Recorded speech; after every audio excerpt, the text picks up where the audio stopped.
देंगे class 11th की geography के मोस्ट इम्पोर्टेंट क्वेश्चन। ठीक है, दोनों बुक आपकी बुक 1 और बुक 2 दोनों ही बुक के क्वेश्चन एक ही वीडियो में आपको मिल जाएंगे। और वीडियो थोड़ी लंबी होगी पर इसे देख कर जाना, सारे इंपॉर्टेंट क्वेश्चन इसमें कवर किए हैं।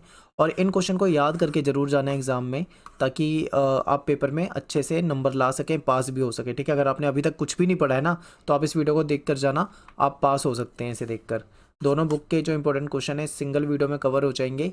और आपके जो फाइनल एग्ज़ाम है, ठीक है, फाइनल एग्ज़ाम आपका जो 2024 वाला है, इस एग्ज़ाम में ये वीडियो आपके लिए बहुत ही हेल्पफुल साबित होगी।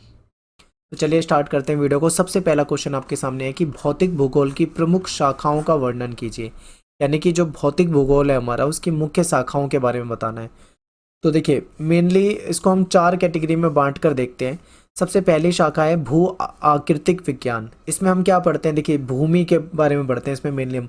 जैसे भूमि के लक्षण क्या हैं, महाद्वीप के बारे में पढ़ते हैं, ठीक है, पर्वत के बारे में पढ़ते हैं, पठार, मैदान, नदी, घाटी, इन सब चीज़ों का अध्ययन करते हैं। सेकंड आपका आता है जलवायु विज्ञान। इसमें क्या होता है, जलवायु का अध्ययन करते हैं। और इसमें आ जाता है हमारा टेम्परेचर, इसमें वायु दाब, पवन यानी कि हवाएं, आंधी वगैरह, ठीक है, इन सब के बारे में हम यहाँ पे देखते हैं। फिर तीसरा आपका जो घटक है यह है जल विज्ञान। इसके तहत क्या देखते हैं हम, जो महासागर होते हैं, जो नदी होती हैं, झीलें, हिमानियाँ, इसको देखते हैं। और चौथा है आपका यहाँ पे मृदा भूगोल। ठीक है, इसमें हम मिट्टी के बारे में पढ़ते हैं। मिट्टी में जैसे आपको पता है, मिट्टी जो होती है, मृदा जो होती है, वो कई प्रकार की होती है। ठीक है, तो इनके प्रकारों के बारे में पढ़ेंगे। कौन सी मिट्टी उपजाऊ होती है, कौन सी मिट्टी उपजाऊ नहीं होती, उपजाऊपन किस मिट्टी में ज़्यादा हो सकता है, ठीक है, कौन सी मिट्टी में कौन सी फसल उगाई जा सकती है। तो ये सारी चीज़ें इसमें अध्ययन होता है। तो ये क्या था, भौतिक भूगोल की प्रमुख शाखाएं थी। नेक्स्ट आपका कि मानव भूगोल के अंतर्गत कौन कौन सी प्रमुख उप शाखाएं शामिल है। देखिए, इन दोनों में से एक क्वेश्चन आने का काफ़ी चांस है। या तो आपसे भौतिक भूगोल की शाखा पूछ लेंगे जो अभी आपको बताई है, या फिर मानव भूगोल। मानव भूगोल के अंदर कौन सी उप शाखाएं आती है इसको, तो देखिए इसमें सांस्कृतिक भूगोल भी आएगा, इसके अंदर सामाजिक भूगोल भी आता है, इसमें जनसंख्या भूगोल, नगरीय भूगोल, आर्थिक, ग्रामीण, कृषि भूगोल, ये सारे के सारे क्या है, इसकी उप शाखाएं हैं। अगला क्वेश्चन है कि भूगोल के दो प्रमुख उपागम का वर्णन करना है। तो इसको दो मुख्य जो उपागम है, वो एक तो है क्रमबद्ध भूगोल और दूसरा है प्रादेशिक भूगोल। इन दोनों के बीच में क्या अंतर है, ये भी कई बार आपके पेपर में आ जाता है। ठीक है, हो सकता है कि क्वेश्चन की लैंग्वेज को घुमा दें, ऐसे ना दें, और आपसे सीधा सीधा पूछें कि बताइए क्रमबद्ध भूगोल और प्रादेशिक भूगोल के बीच में क्या अंतर है। तो ऐसे भी आपको पता होना चाहिए। ठीक है, तो चलिए देखते हैं। सबसे पहले हम बात करेंगे क्रमबद्ध भूगोल की। तो क्रमबद्ध भूगोल जो होता है, इसमें एक विशिष्ट भौगोलिक तत्व का अध्ययन करते हैं। ठीक है, भौगोलिक तत्व में किसी एक विशिष्ट चीज को ले लेंगे और उस पे ही अध्ययन करेंगे। ठीक है, जबकि अगर हम प्रादेशिक भूगोल की बात करें तो इसमें एक प्रदेश की सभी भौगोलिक तत्वों को एक इकाई के रूप में अध्ययन किया जाता है। जैसे मान लीजिए कि ये एक प्रदेश है, यहाँ पे कई सारे भौगोलिक तत्व हैं, तो इसमें सभी भौगोलिक तत्वों को पढ़ा जाएगा प्रादेशिक भूगोल में। लेकिन जब क्रमबद्ध भूगोल में पढ़ते हैं तो उसमें किसी एक विशिष्ट यानी कि किसी इंडिविजुअल, किसी पर्टिकुलर, किसी एक तत्व के बारे में ही अध्ययन किया जाता है। ठीक है, इसके बाद देखिए क्रमबद्ध विधि किसी क्षेत्र का एकीकृत रूप में प्रस्तुत करती है। ये जो क्रमबद्ध भूगोल होता है जिसमें हम देखते हैं, इसमें क्या होता है कि किसी क्षेत्र का एकीकृत यानी कि बिल्कुल उसका अलग से उसको देखा जाता है, उसको एक करके। ठीक है, अगर यहीं पे हम प्रादेशिक विधि, जो प्रादेशिक तरीका है, इसमें देखें तो इसको एकांकी रूप में प्रस्तुत किया जाता है। ठीक है, अलग करके। और यह विधि राजनैतिक इकाइयों पर आधारित होती है और ये अध्ययन खोज तथ्यों को प्रस्तुत करती है। यानी कि इसका अध्ययन जो होता है, इसमें खोज को देखा जाता है, क्या खोज हुई है, और जो उसके जो फैक्ट हैं उसको देखा जाता है। ठीक है, और इस अध्ययन में एक घटक जैसे कि जलवायु के आधार पर विभिन्न प्रकार के उप प्रकार निश्चित किए जाते हैं। यानी कोई एक घटक ले लिया, जैसे मान लो जलवायु ले लिया, तो फिर जलवायु के विभिन्न प्रकार क्या हो सकते हैं, ठीक है, और उसके अंदर और क्या सब पॉइंट हो सकते हैं, वो सारे के सारे इसमें अध्ययन किया जाता है क्रमबद्ध भूगोल में। अगर यहीं पे हम प्रादेशिक भूगोल की बात करें तो इसमें क्या होता है कि इसमें भौगोलिक इकाइयों पे आधारित होती है ये।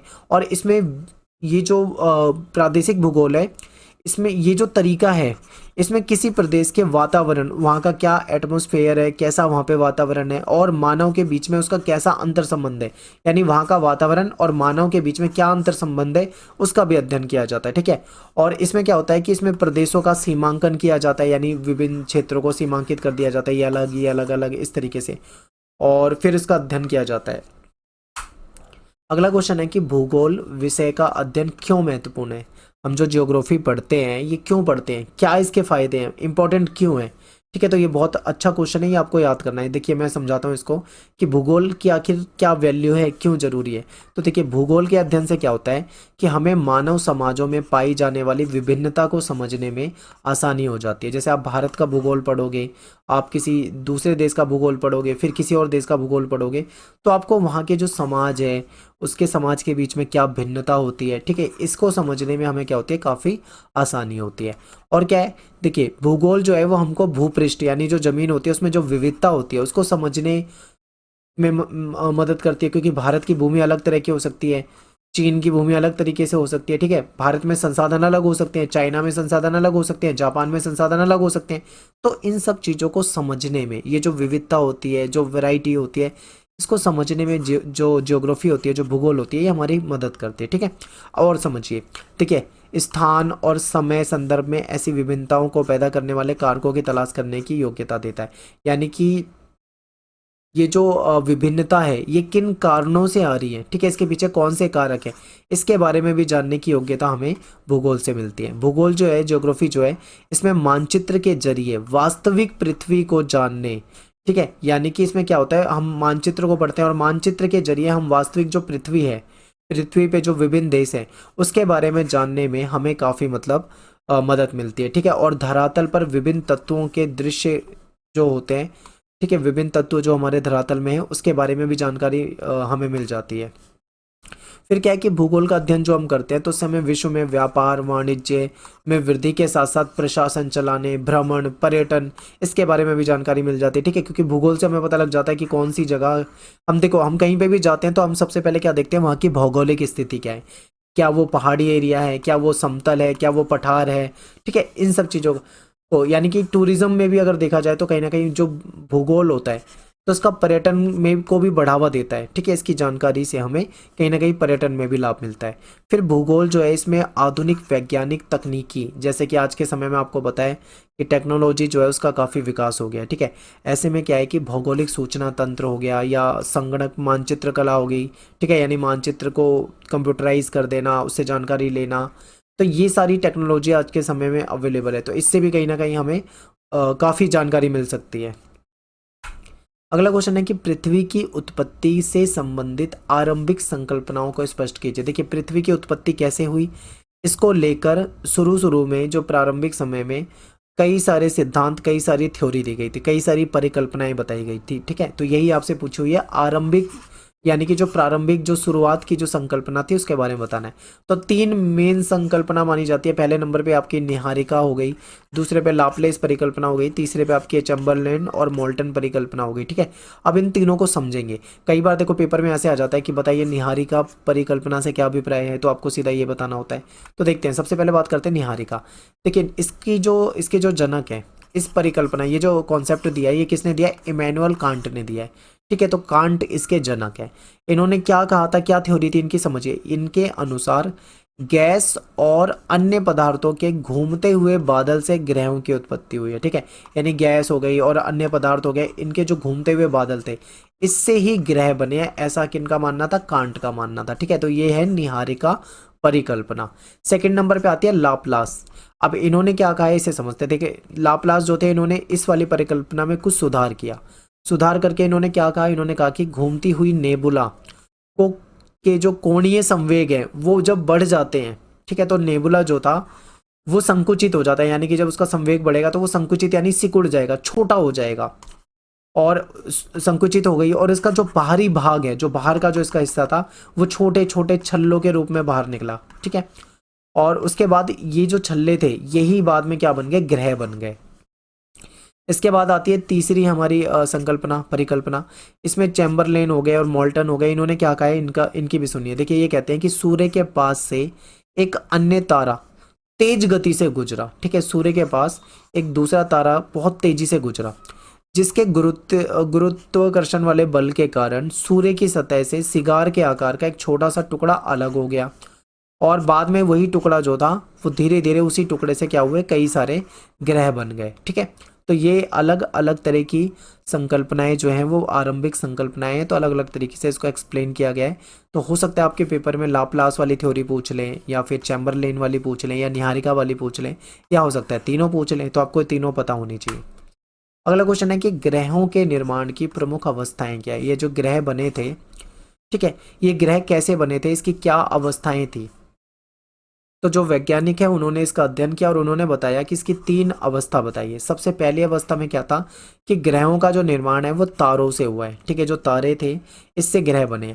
और ये कहा जाता है कि जो गुरुत्वाकर्षण बल है इसके परिणाम स्वरूप आरंभ में क्रोड का निर्माण हुआ था एक, ठीक है, और इसके क्रोड के चारों तरफ गैस और धूल कण के क्या थे, घेरा बन गया था, यानी एक तस्तरी सी विकसित हो गई थी इस तरीके से, ठीक है। ये तो हो गया पहली अवस्था। इसके बाद क्या हुआ, इसके बाद कहते हैं दूसरी अवस्था में ये जो गैसीय बादल के संघनन के कारण, फिर ये गैसीय बादल जो थे इनमें संघनन हुआ, और इसके कारण क्रोड के आसपास का जो पदार्थ था वो छोटे गोलाकार पिंड यानी छोटे छोटे टुकड़ों में के रूप में विकसित हुआ, जिसको ग्रहाणु कहा गया। और इसके बाद तीसरी जो अवस्था है उसे समझिए। तीसरी अवस्था में क्या हुआ, बाद में बढ़ते गुरुत्वाकर्षण के कारण, यानी कि जब गुरुत्वाकर्षण और ज़्यादा बढ़ा तो ये जो छोटे छोटे ग्रहाणु थे ये आपस में जुड़ गए, और ये छोटे छोटे टुकड़े होते थे पहले, ये आपस में जुड़ के क्या हो गए, बड़े बड़े पिंड बन गए, यानी बड़े बड़े टुकड़े बन गए, ठीक है। और यह ग्रह निर्माण की तीसरी और अंतिम अवस्था थी, यानी कि यहीं से जो हमारे ग्रहण का निर्माण हुआ, ग्रह बने, ठीक है। तो ये आपको याद करने में दिक्कत होगी क्योंकि 11th की ज्योग्राफी जो है थोड़ी टफ है, लेकिन आप इन सब चीज़ों को ध्यान से समझेंगे, 2-3 बार पढ़ेंगे तो आपको थोड़ा आसान लगेगा, ठीक है। आगे चलते हैं। एक ये काफ़ी आपके पेपर में आ सकता है, द बिग स्प्लैट जो सिद्धांत है, जो थ्योरी है, इसके बारे में आपको बताना है। तो देखिए, द बिग स्प्लैट सिद्धांत जो है ये चंद्रमा की उत्पत्ति से रिलेटेड एक सिद्धांत है, यानी चंद्रमा की उत्पत्ति कैसे हुई इससे संबंधित एक सिद्धांत है, एक थ्योरी है। और इस सिद्धांत के अंतर्गत ऐसा माना जाता है कि पृथ्वी के बनने के कुछ समय के बाद, जब पृथ्वी बन गई थी उसके बाद मंगल ग्रह से 3 गुना बड़े आकार का एक पिंड पिंड यानी एक पत्थर का टुकड़ा मान लीजिए, ये पृथ्वी से टकराया, ठीक है। और जब ये टकराया पृथ्वी से तो इस टकराव से पृथ्वी का एक हिस्सा जो था वो टूट गया और अंतरिक्ष में जाके बिखर गया, और यही पदार्थ जो है बाद में चंद्रमा के रूप में पृथ्वी का चक्कर लगाने लगा, ठीक है। और ये घटना 4.44 अरब वर्ष पहले हुई थी। तो ये द बिग स्प्लैट सिद्धांत जो है ये महत्वपूर्ण है, चंद्रमा की उत्पत्ति के बारे में बताता है, कैसे चंद्रमा की उत्पत्ति हुई थी इसके बारे में बताता है। तो ये आपके पेपर में आता है, ठीक है। आगे देखते हैं। पृथ्वी के विकास संबंधी अवस्था का आपको यहाँ पे वर्णन करना है, यानी कि जो पृथ्वी है हमारी, जो अर्थ है, इसका विकास कैसे हुआ है, ठीक है। बिल्कुल आपको शुरुआत से लेके बाद में यानी अंतिम चरण तक कैसे हुआ है विकास ये बताना है। तो देखिए, शुरू शुरू में जो हमारी पृथ्वी है ना, ये यहाँ पे क्या होता था, काफ़ी चट्टानी, गर्म और वीरान थी, यानी हमारी पृथ्वी गर्म चट्टानी रूप में थी, बिल्कुल वीरान पड़ी रहती थी। फिर क्या होता है, इसका वायुमंडल भी बहुत विरल था, बिल्कुल अलग सा। इसकी रचना कैसे हुई थी, हाइड्रोजन और हीलियम गैसों से हुई थी, यानी हमारे जो वायुमंडल है इसमें कौन सी गैसें होती थी, हाइड्रोजन होती थी और हीलियम होती थी, इसी से इसका निर्माण हुआ था। बाद में कुछ ऐसी घटनाएं घटी जिसके कारण क्या हुआ, पृथ्वी जो है वो पहले से सुंदर बन गई, पहले से देखने में सही हो गई, और इस पे जल आ गया, और यहाँ पे जीवन के लिए जो परिस्थिति चाहिए वो विकसित होने लगी। और पृथ्वी पर जीवन जो है आज से 460 करोड़ साल पहले विकसित हुआ था। पृथ्वी की जो संरचना है, जो, ठीक है, संरचना वो परतदार है, इसमें कई सारी परत है, जिसमें वायुमंडल सबसे बाहरी सीमा के रूप में है, ठीक है, और अन्य भी इसकी परतें हैं। और इसके बाद देखिए कालांतर में, यानी कि बाद में क्या हुआ, स्थलमंडल, वायुमंडल की रचना हुई, स्थलमंडल फिर वायुमंडल, ठीक है। पृथ्वी पर जीवन की उत्पत्ति इसके निर्माण के अंतिम चरण में हुई, यानी जो जीवन पृथ्वी पे आया था वो इसके बन जाने के लास्ट में आया है, बिल्कुल। तो इस तरीके से, तो यहाँ पे आपको कैसे समझ में आएगा, देखिए पृथ्वी जो थी हमारी शुरू शुरू में गर्म थी और चट्टानी थी, बिल्कुल वीरान पड़ी थी, और वायुमंडल भी इसका बिल्कुल विरल पड़ा हुआ था। फिर क्या होता है कि यहाँ पे हाइड्रोजन और हीलियम गैसें से इसकी वायुमंडल की रचना हुई थी। बाद में इसमें कुछ ऐसी घटनाएं हुई जिससे कि पृथ्वी सुंदर हो गई, इस पे जल आ गया, इस पे जीवन आ गया, जीवन की स्थितियां विकसित हुई। और पृथ्वी की जो संरचना है उसमें कई सारी परत हैं, जिसमें वायुमंडल हो जाता है हमारा, स्थल मंडल हो जाता है, जल मंडल हो जाता है, ठीक है, ये सब इसकी परत में आ जाता है। अगला क्वेश्चन है, बिग बैंग सिद्धांत का वर्णन करना है आपको। तो ये जो सिद्धांत है ये 1920 में एडविन हबल ने दिया था, और इन्होंने क्या कहा था कि ब्रह्मांड का विस्तार हो रहा है, यानी ये जो हमारा ब्रह्मांड है ये धीरे धीरे बढ़ रहा है। आकाश में जो आकाश गंगाएं होती है, ठीक है, अंतरिक्ष में जो आकाश गंगाएं होती है वो धीरे धीरे आगे बढ़ती हैं। और ये सिद्धांत क्या कहता है कि आकाश गंगाएं जो गैलेक्सी वगैरह होती है वो एक दूसरे से दूर जा रही हैं और ब्रह्मांड का धीरे धीरे क्या हो रहा है, विस्तार हो रहा है। तो ये सिद्धांत है। तो इसको और थोड़ा सा डिटेल में समझते हैं। इनका कहना था कि आज ब्रह्मांड जिन पदार्थों से बना है वे सारे के सारे पदार्थ एकाकी परमाणु के रूप में स्थित है, यानी सेपरेट सेपरेट स्थित थे, जिसका आयतन जो है वो काफी सूक्ष्म होता था और घनत्व जो था इसका काफी ज्यादा होता था। परमाणु में क्या था कि अत्यधिक ऊर्जा संचित हो जाने के कारण, उसमें काफी ज्यादा ऊर्जा संचित हुई, उस एनर्जी के कारण इसमें क्या हो गया, विस्फोट हो गया। और विस्फोट के 1 सेकंड के अंदर ही ब्रह्मांड का विस्तार हो गया। बिग बैंग सिद्धांत जो है इसमें 3 लाख वर्षों के दौरान जो टेम्परेचर की बात करी जाती है वो 4500 डिग्री केल्विन तक कम हो गया और परमाणुवीय जो पदार्थ थे इसका भी निर्माण हुआ। और ये कहते हैं कि ब्रह्मांड के विस्तार का मतलब आकाश गंगाओं के बीच में अंतरिक्ष में वृद्धि हो रही है, यानी आकाश गंगाओं के बीच में जो अंतरिक्ष होता है, अंतरिक्ष धीरे धीरे बढ़ रहा है, ऐसा इनका मानना है। अगले क्वेश्चन पे चलते हैं। भूकंप को परिभाषित करो और भूकंप के प्रभाव बताइए। देखिए भूकंप का मतलब क्या होता है, जब अचानक से झटके महसूस होने लगे, ठीक है, कंपन पृथ्वी पे महसूस होने लगे तो इसे भूकंप कहते हैं। इसको पृथ्वी का हिलना या भूमि का हिलना भी कहते हैं, भूमि का कांपना भी कहते हैं। और ये एक प्राकृतिक आपदा है। भूकंप जब आता है तो उससे क्या क्या नुकसान हो सकता है, तो देखिए इससे भूमि हिल जाती है, धरातलीय विसंगति देखने को मिलती है, कई जगह पे पहाड़ी एरिया में भूस्खलन भी देखने को मिलता है, मृदा द्रवण हो जाता है, कई जगह पे धरातल विस्थापन हो जाता है, यानी जमीन हट जाती है, कई बार क्रैक हो जाते हैं जमीन पे, हिमस्खलन हो जाता है, कई बार बांध और तटबंध टूट सकते हैं, आग लग सकती है, ठीक है, इमारत टूट सकती है। अब आग कैसे लगेगी, कई बार क्या होता है, जैसे मान लीजिए कोई तार है, करंट वाली तारें हैं, भूकंप आया, कोई खंभा वगैरह गिर गया, तारें आपस में टच हो गई, ठीक है, उससे ब्लास्ट हो सकता है, आग लग सकती है, कई सारे रीजन हो सकते हैं इसके पीछे। और इसके क्या है कि सुनामी की जो लहरें हैं वो उत्पन्न हो सकती हैं, वस्तुओं का गिरना हो सकता है, वस्तुएं गिर सकती हैं, ठीक है, धरातल एक तरफ झुक सकता है। तो ये कुछ इसके प्रकोप हैं जो कि देखे जा सकते हैं। एक क्वेश्चन आता है कि ज्वालामुखी जो है वो किसे कहते हैं, ज्वालामुखी के प्रकार जो है इसका वर्णन करना है। तो देखिए ज्वालामुखी जो है पृथ्वी पर होने वाली एक आकस्मिक घटना है, यह अचानक से हो जाती है। इसमें क्या होता है, भूपटल पर अचानक से एक विस्फोट होता है जिससे लावा बाहर निकलता है, गैस, धुआं, राख, कंकड़, पत्थर, ये सारी चीजें बाहर निकलती है। और इन सभी वस्तुओं का निकास एक प्राकृतिक नली के द्वारा होता है। देखिए इस तरीके से होता है। और लावा जो है वो धरातल पर आने के लिए एक छिद्र बना देता है, एक छेद बन जाता है और यहाँ से बाहर निकलता है, जिसको क्रेटर कहा जाता है, यानी ये जो छेद है इसको क्रेटर कहा जाता है, ठीक है। तो इस तरीके से कुछ ज्वालामुखी होती है। अगला क्वेश्चन है, ये पेपर में कई बार पूछा जाता है कि ज्वालामुखी जो होती है वो कितने प्रकार की होती है, ठीक है। ज्वालामुखी किसे कहते हैं ये तो यहाँ पे बता दिया, इसके प्रकार को देखेंगे। तो ज्वालामुखी मेनली 3 प्रकार की होती है। एक तो होती है सक्रिय, दूसरी होती है प्रसुप्त और तीसरी होती है विलुप्त।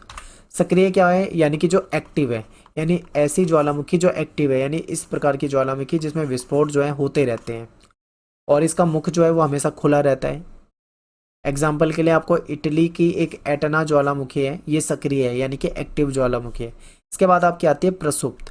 इसमें क्या होता है, इसमें लंबे समय तक कोई भी उद्भेदन, कोई विस्फोट वगैरह नहीं हुआ हो, परंतु संभावना बनी रहती है कि हो सकता है कि कभी अचानक से ये ज्वालामुखी जो है क्रियाशील हो जाए, ठीक है। इससे काफ़ी ज़्यादा नुकसान होता है, काफ़ी ज़्यादा क्षति होती है। विलुप्त में क्या होता है, ये ऐसी ज्वालामुखी होती है जिसमें विस्फोट जो है वो बंद हो जाता है और फ्यूचर में भी दोबारा से विस्फोट होने की संभावना जो है वो ना के बराबर रहती है, यानी कि दोबारा कभी उसमें विस्फोट होगा ही नहीं। तो इसका एग्जाम्पल है म्यांमार का ये पोपा ज्वालामुखी, ठीक है, इंपॉर्टेंट था। अगला क्वेश्चन देखिए, भूकंपीय तरंग जो होती है वो कितने प्रकार की होती है। तो देखिए भूकंपीय तरंग जो होती है कई प्रकार की होती है। इसमें आपकी भूगर्भीय तरंग हो गई, धरातलीय तरंग हो गई, पी तरंगे हो गई जिसको प्राथमिक तरंग कह रहे हैं, एस तरंगे हो गई जो आपकी सेकेंडरी यानी जो द्वितीयक जो तरंगे होती हैं, ठीक है। तो अब समझते हैं कि ये तरंगे जो होती हैं क्या होती हैं। तो ये तरंगे जो हैं ये भूगर्भ यानी जमीन के अंदर है, इसका एक उद्गम केंद्र होता है। देखिए जब भी क्या होता है भूकंप आता है उसका एक उद्गम केंद्र होता है, तो उसमें बताया जाता है कि ये किस जगह से शुरुआत हुई है भूकंप की। हो सकता है भारत में दिल्ली से शुरुआत हो भूकंप और धीरे धीरे वो दुनिया के दूसरे देशों में पहुंच जाए या भारत में ही रहे, ठीक है। तो हर भूकंप का एक उद्गम केंद्र होता है जहाँ से तरंगे निकलनी शुरू होती हैं और वो विभिन्न दिशाओं में तरंगे जो होती हैं वो फैल जाती हैं, ठीक है। ये तरंगे धरातलीय जो शैल होती हैं उससे क्रिया करके और मजबूत तरंगों में बदल जाती है। और ये दो तरह की होती है, एक होती है प्राथमिक और एक होती है द्वितीयक। जो प्राथमिक तरंगे होती हैं ये स्प्रिंग के समान होती है, ये गैस, तरल, ठोस तीनों प्रकार के माध्यम से गुजर सकती हैं, ठीक है। और ये तीव्र गति से चलने वाली तरंग होती है जो कि धरातल पर सबसे पहले पहुंच जाती है। सेकंड नंबर पे आती है हमारी द्वितीयक तरंगे। ये क्या होती है, ये रस्सी के एक झटके की तरह होती है, ये कठोर और ठोस माध्यम से ही गुजर सकती है केवल। ये धरातल पर प्राथमिक तरंगों के पश्चात पहुंचती है, पहले प्राथमिक तरंगे आती है उसके बाद ही ये द्वितीयक तरंगे पहुंचती है।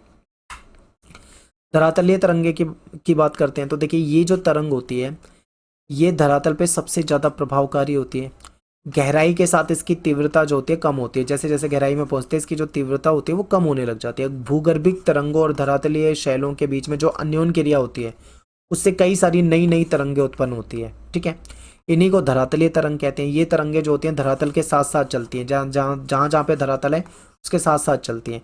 और ये जो तरंग होती है इनका वेग जो होता है वो अलग अलग घनत्व वाले प्रदेशों में गुजरने पे परिवर्तित होता है, ठीक है। अलग अलग घनत्व वाले क्षेत्र से जा रही है, कभी किसी क्षेत्र से कभी किसी क्षेत्र से, तो इसकी जो स्पीड होती है उसमें परिवर्तन देखने को मिल सकता है। कहीं पे ये तेज भी हो सकती है तो कहीं पे ये धीमी भी हो सकती है।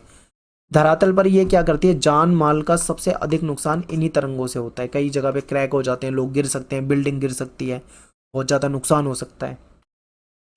अगला क्वेश्चन है पृथ्वी की आंतरिक संरचना के बारे में बताना है आपको। तो देखिए पृथ्वी की मेनली 3 परत होती है। सबसे ऊपरी परत जो होती है उसको भूपर्पटी या क्रस्ट कहते हैं, फिर उसके नीचे की परत जो होती है इसको मेंटल कहते हैं, फिर इसका बाह्य कोड आ जाता है और फिर इसका आंतरिक कोड आ जाता है, ठीक है। इस तरीके से इसको कई परत में बांट के हम देखते हैं। तो सबसे पहले बात करते हैं भूपर्पटी की, जो पहले नंबर पे होती है। तो देखिए पृथ्वी की सबसे बाहरी भाग है, आप धरती देखते हो ना, जमीन, ये भूपर्पटी ही होती है और ये धरातल से 30 किलोमीटर की गहराई तक आपको मिलेगी। और इस परत का चट्टानों का घनत्व जो होता है वो 3 ग्राम प्रति घन सेंटीमीटर तक होता है। मेंटल जो होता है वो उसके नीचे होती है, यानी भूपर्पटी जो होती है उसके जो नीचे की जो जगह है वो मेंटल कहलाती है। और ये भूपर्पटी से स्टार्ट होती है और 2900 किलोमीटर की गहराई तक नीचे जाती है। इसके बाद आता है क्रोड। ये मेंटल जो होता है इसके भी नीचे का जो हिस्सा होता है ये क्रोड होता है। इसको हम आंतरिक और बाह्य क्रोड 2 हिस्सों में बांट के पढ़ते हैं, ठीक है। तो इंपॉर्टेंट है ये। आगे देखते हैं महाद्वीपीय विस्थापन सिद्धांत और प्लेट विवर्तनी की सिद्धांत में अंतर क्या है ये आपको बताना है। तो सबसे पहले बात करेंगे यहाँ पे हम महाद्वीपीय विस्थापन सिद्धांत की। देखिए वेनगर जो है ये विद्वान थे। वेनगर ने ये माना था कि जो कार्बनीफेरस युग है इसमें क्या था, सभी स्थल भाग जो है वो एक बड़े स्थल के रूप में एक दूसरे से जुड़े थे, यानी एक स्थल हो गया फिर दूसरा स्थल हो गया, इस तरीके से बड़े बड़े स्थल थे और एक दूसरे से जुड़े थे। इस विशाल स्थलीय भाग को, ये जो पूरा स्थलीय भाग है इसको पेंजिया नाम दिया गया। वेनगर जो थे उनका मानना था कि पेंजिया के कुछ भाग जो है वो भूमध्य रेखा की ओर खिसकने लगे, ठीक है। ये किधर की तरफ खिसक रहे थे, भूमध्य रेखा की ओर। और ये प्रक्रिया जो है आज से लगभग 30 करोड़ वर्ष पूर्व, यानी आज से 30 करोड़ साल पहले अंतिम कार्बनीफेरस युग में शुरू हुई थी। और ऐसा माना जाता है कि लगभग 5 से 6 करोड़ साल पहले जो प्लेस्टोनियस युग था इसमें महाद्वीपों में वर्तमान स्थिति के अनुरूप, जैसे आज के समय में महाद्वीप है ना अलग अलग आपको दिखते हैं, तो आज की स्थिति के बिल्कुल मिलते जुलते आकार धारण कर लिया था। आज के समय में अगर आप देखोगे, आप कभी वर्ल्ड मैप देखना तो आपको ऐसे उत्तरी अमेरिका एक महाद्वीप दिखेगा, दक्षिणी अमेरिका दिखेगा, ठीक है, फिर आपको यूरोप दिखेगा, एशिया दिखेगा, अफ्रीका दिखेगा। तो इस तरीके से आज जैसा महाद्वीप आपको दिखता है ऐसा ही माना जाता है कि इससे मिलता जुलता ही रूप जो था उस समय भी धारण कर लिया था। अगला सिद्धांत क्या है, प्लेट विवर्तनिकी सिद्धांत।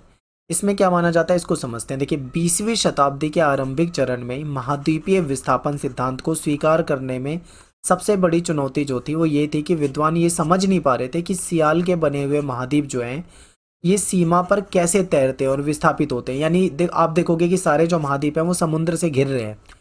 तो ऐसे में ये माना जाता है कि कैसे ये जो बड़े बड़े जो भूमि के टुकड़े हैं जो समुद्र के बीच में आपको दिखते हैं ये कैसे तैर सकते हैं और विस्थापित हो सकते हैं। तो इसको लेकर थोड़ा सा कन्फ्यूज़न है।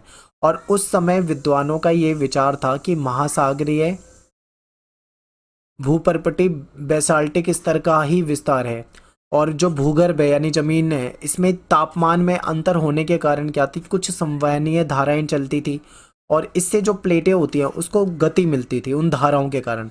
और इससे जो प्लेटें थी ये हमेशा गतिशील रहती थी, क्योंकि जो प्लेटें तैरती हैं नीचे, वो क्या होती है, जब उसको एक तरह से एक गति मिल जाती है तो वो तैरती ही रहेगी, तो जब उनको गति मिलती थी तो वो गतिशील ही रहती थी, और महाद्वीपों में विस्थापन पैदा हुआ, उसी से महाद्वीप जो है एक जगह से दूसरी जगह की तरफ विस्थापित होने लगे। अगला क्वेश्चन है कि अपसारी सीमा और अभिसरण सीमा जो है इसमें क्या अंतर है।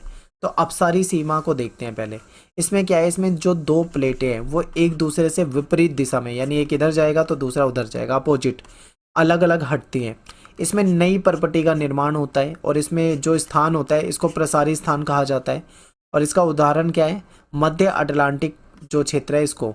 अभिसरण सीमा में क्या होता है, इसमें जो दो प्लेट होती है वो एक दूसरे के समीप आती है, यानी कि आसपास आ जाती है, और एक प्लेट दूसरी प्लेट के नीचे धंसने लग जाती है, ठीक है, और भूपर्पटी इससे नष्ट होती है। इसको प्रविष्टन क्षेत्र कहा जाता है। इसका एग्जाम्पल है प्रशांत महासागर प्लेटें और अमेरिकी प्लेटें, ठीक है। नेक्स्ट क्वेश्चन क्या है आपका, वेनगर जो थे इन्होंने महाद्वीपीय विस्थापन के लिए किन बलों को उत्तरदायी माना था, कि कौन से कारण है उसके पीछे।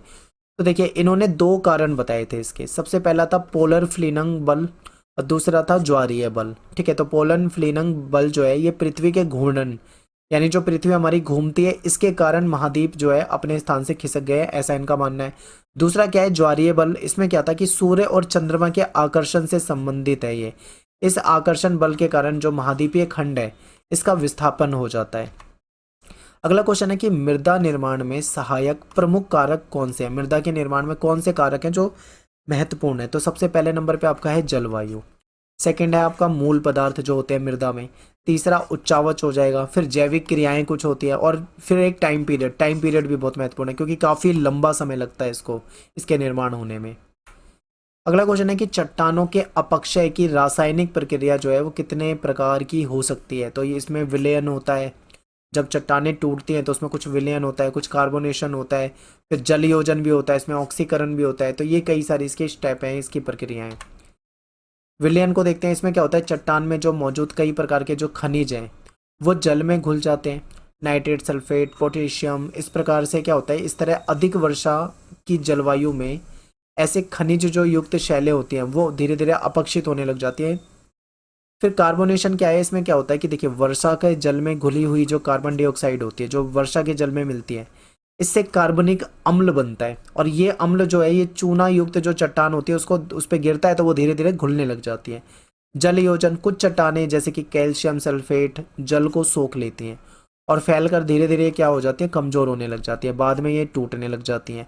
ऑक्सीकरण क्या है, ये लोहे पर जंग लगना ऑक्सीकरण का एक अच्छा एग्जाम्पल है। आप लोहे पे देखते हो जंग लग जाता है, और चट्टानों का ऑक्सीजन गैस से संपर्क में आने से ये प्रक्रिया होती है। ये प्रक्रिया जो है वायुमंडल और ऑक्सीजन में युक्त जल से मिलने के कारण हो जाता है। नेक्स्ट आपका गॉर्ज और कैनियन में क्या डिफरेंस है। देखिए गॉर्ज जो है एक गहरी संकरी घाटी होती है जो काफ़ी संकरी होती है। इसमें दोनों किनारे जो होते हैं वो तेज ढाल के होते हैं, ठीक है, इस तरीके से होगा किनारा, उसमें काफ़ी तीव्र ढाल होती है। जबकि जो कैनियन होती है उसके किनारे भी जो होते हैं वो खड़ी ढाल वाले होते हैं, ठीक है, ऐसी होगी। मैं आपको एक चित्र दिखाता हूँ। देखिए यहाँ पे क्या है, आप देख रहे हो ना किनारा कितना खड़ी ढाल वाला है, इस तरीके का होता है। और कैनियन की चौड़ाई जो है वो तल तथा ऊपरी भाग में लगभग एक जैसी ही होती है। गॉर्ज की चौड़ाई जो होती है वो तल में कम होती है, लेकिन जो ऊपर का भाग होता है उसमें उसकी चौड़ाई ज़्यादा होती है। कैनियन का निर्माण जो है वो ज़्यादातर अवसादी चट्टानों के क्षैतिज स्तरण में पाए जाने से होता है, जबकि गॉर्ज जो है वो कठोर चट्टानी क्षेत्रों में ही बनता है हमेशा। अगला क्वेश्चन है कि भूगोल विषय का अध्ययन क्यों महत्वपूर्ण है। देखिए ये आई थिंक रिपीट हो गया है क्वेश्चन, ये हमने कर लिया है पहले ही। नेक्स्ट क्वेश्चन है कि भारत की जो लंबी तट रेखा है इसके क्या प्रभाव। देखिए आपको पता है कि भारत का जो दक्षिणी भाग है, नीचे का भाग है, यहाँ ये समुद्र है, ठीक है, तटीय इलाका है ये सारा का सारा।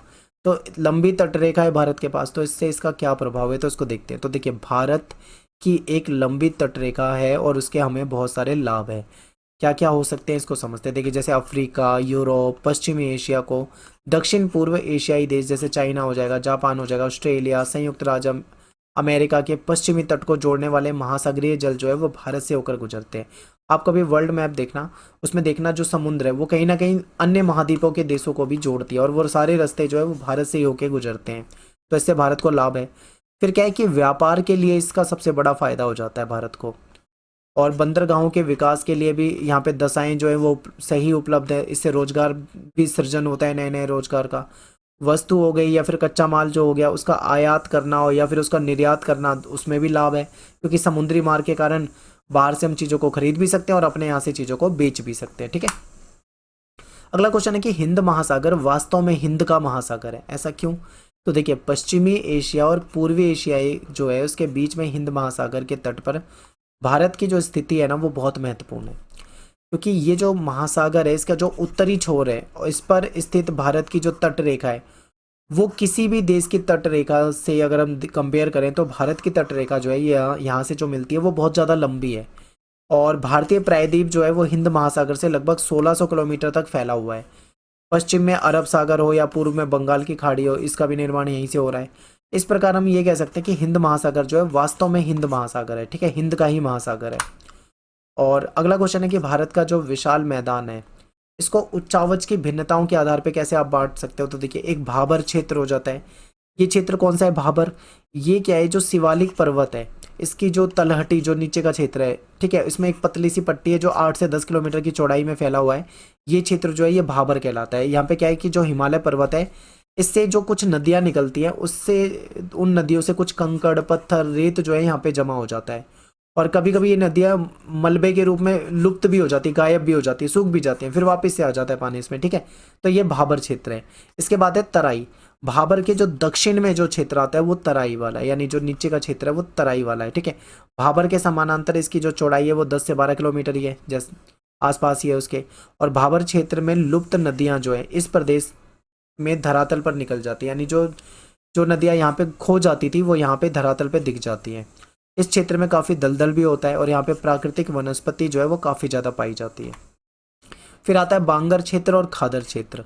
देखिए, बांगर क्या होता है? यहाँ ये मैदान का वो हिस्सा होता है जहाँ पे नदियों की बाढ़ का जल नहीं पहुँच पाता। ठीक है, इस क्षेत्र का निर्माण जो होता है वो पुरानी जलोढ़ मिट्टी से हुआ है और इस क्षेत्र में कहीं पे चूना युक्त कंकरीली कंकर टाइप की मिट्टी आपको पाई जाती है। खादर की बात करें तो ये ऐसा क्षेत्र होता है जहाँ नदियों की बाढ़ का जल जो है वो आ सकता है, हर साल आता रहता है। इस कारण क्या होता है कि हर वर्ष मिट्टी की जो नई परत है यहाँ पे बिछ जाती है। ठीक है, यहाँ पे टाइपिंग की मिस्टेक है, यहाँ पे बिछ जाती है। हर वर्ष यहाँ पे मिट्टी की नई परत आती है और जमाव के कारण यही खादर क्षेत्र जो है काफ़ी उपजाऊ हो जाता है, क्योंकि बार बार पानी आता रहता है तो उसके साथ जो मिट्टी आती है, ये जो भी चीज़ें आती है उससे यहाँ की ज़मीन जो है वो उपजाऊ हो जाती है। अगला क्वेश्चन है, अरब सागर और बंगाल की खाड़ी में स्थित द्वीप समूहों को 3 बिंदु में आपको बांट के उसका बीच में तुलनात्मक अध्ययन करना है। तो देखिए, ये द्वीप अरब सागर में लक्षद्वीप और बंगाल की खाड़ी में अंडमान निकोबार द्वीप समूह के नाम से जाने जाते हैं। आप देखोगे ना मैप में तो बंगाल की खाड़ी के साइड देखोगे तो आपको अंडमान निकोबार दिखेगा और अरब सागर की साइड में आप देखोगे तो आपको यहाँ पे लक्षद्वीप के नाम से दिखेगा। बंगाल की खाड़ी में लगभग 527 के करीब द्वीप है, जिनको हम 2 कैटेगरी में बांट के देखते हैं। ठीक है, कुछ द्वीप ऐसे हैं जो हमेशा मतलब जहाँ पे कुछ पर्वत है वो हमेशा पानी से घिरे रहते हैं, पानी रहता है उस पर। और कुछ छोटे द्वीपों की उत्पत्ति जो है वो ज्वालामुखी के कारण हुई है। और बैरन द्वीप समूह जो है भारत का इकलौता जीवंत ज्वालामुखी निकोबार द्वीप समूह है। इसके बाद अरब सागर वाले साइड में जाते हैं तो यहाँ पे आपको लक्षद्वीप दिखेगा, मिनिकॉय वाला जो क्षेत्र है ये शामिल है। ये पूरा द्वीप जो है ये यहाँ पे आपको प्रवाल निक्षेप बना, यानी कि जो कुछ समुद्री जो वो पत्थर होते हैं, कुछ अंदर की जो वनस्पतियाँ होती है, ठीक है, ये सब आपको देखने को मिलेगा। यहाँ पे 36 द्वीप हैं और इसमें 11 पर मानव भी रहते हैं, यानी 36 द्वीप में से 11 में तो लोग भी रहते हैं। मिनिकॉय जो है ये सबसे बड़ा द्वीप है, जो पूरा द्वीप जो है 11 अंश चैनल जो 11 डिग्री चैनल है इसके द्वारा 2 हिस्सों में इसको बांट दिया जाता है। ठीक है, ये इंपॉर्टेंट है। और अगला क्वेश्चन है कि पश्चिमी घाट और पूर्वी घाट के जो पर्वत है इनके बीच में अंतर बताना। तो देखिए, आपको पहले पता होना चाहिए। देखिए, भारत का मैप है, इसमें मैंने ये जो कलर कर दिया ना, ये ब्लैक कलर, इधर जो पर्वत है ये पश्चिमी घाट कहलाते हैं और इधर आपको ये जो रेड सा कलर दिख रहा है यहाँ पे जो आपको पर्वत दिखाई देंगे ये पूर्वी घाट कहलाते हैं। ठीक है, तो आपको ये पता होना चाहिए। अब देखते हैं, पहले हम बात करेंगे पश्चिमी घाट की, ठीक है, यानी ये ब्लैक वाले हिस्से की। तो दक्कन के पठार के पश्चिम में जो क्षेत्र आता है वो पश्चिमी घाट पर्वत कहते हैं। ये उत्तर में अगर हम देखें तो महाराष्ट्र से शुरू होता है, आप देखोगे इसे ध्यान से तो इधर महाराष्ट्र से शुरू होगा और नीचे में कन्याकुमारी तक जाता है। ठीक है, और दक्षिण में ये नीचे की तरफ कन्याकुमारी तक फैला हुआ है। इसमें महाराष्ट्र भी आ जाता है, गोवा का क्षेत्र भी आ जाता है, कर्नाटक, तमिलनाडु, नीलगिरी, केरल का जो अनामलाई क्षेत्र है, इलायची की पहाड़ियाँ जो है ये सब यहाँ पे आ जाते हैं। ठीक है, ये इंपॉर्टेंट है। ये पर्वत जो है लगातार एक श्रेणी के रूप में, मतलब एक के बाद आपको दिखेंगे।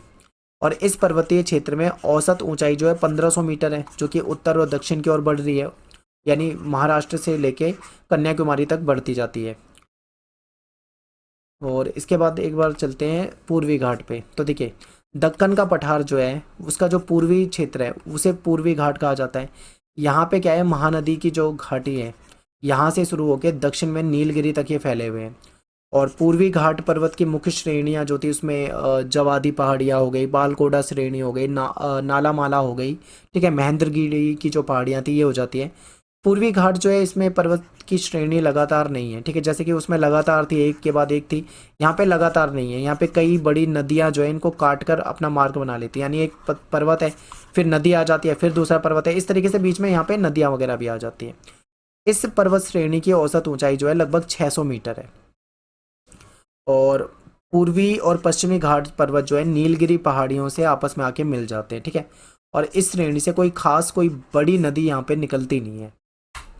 अगला क्वेश्चन है, प्रायद्वीपीय पठार और हिमालय पर्वत जो है इसके बीच में आपको 5 अंतर बताने हैं। तो देखिए, जो प्रायद्वीपीय पठार होते हैं ना, ये कठोर शैलों का प्राचीन भूखंड है, बहुत ज़्यादा कठोर पत्थर है यहाँ पे और प्राचीन है। इसका निर्माण और इस एक उत्खंड के रूप में हुआ था। ये कैम्ब्रियन कल्प से लेकर आज तक जो स्थल क्षेत्र है ये केवल इस तटीय क्षेत्र वाले में एक छोटी सी अवधि के लिए समुद्र में डूब गए थे कुछ समय के लिए, ठीक है। और प्रायद्वीपीय पठार जो है इसमें मेनली अवशिष्ट पर्वत आते हैं, अरावली पर्वत भी इसका एक एग्जाम्पल है। यहाँ पे कुछ नदियाँ भी हैं जो कि उथली और मंद ढाल वाली है, ज़्यादा गहरी नहीं है, उथली है। तो ये प्रायद्वीपीय पठार की विशेषता है। अब हिमालय पर्वत की बात करें तो आपको पता है ये कोमल पर्वत है और ये नवीन पर्वत है। हिमालय एक मोड़दार पर्वत है जो विभिन्न हलचलों से बना है। हिमालय पर्वत जो है ये कैम्ब्रियन कल्प से लेकर पर्वतों के रूप में निर्माण तक एक लंबी अवधि तक जलमग्न ही रहा, यानी पानी में ही डूबा रहा लंबे समय तक। हिमालय और उससे संबंधित जो पर्वत श्रेणियां हैं वो कमजोर हैं और लचीली हैं। परिणाम स्वरूप यहाँ पे क्या होता है, यहाँ पे वलन हो जाता है, विरूपण हो जाता है, कई बार टूट फूट भी दिखती है।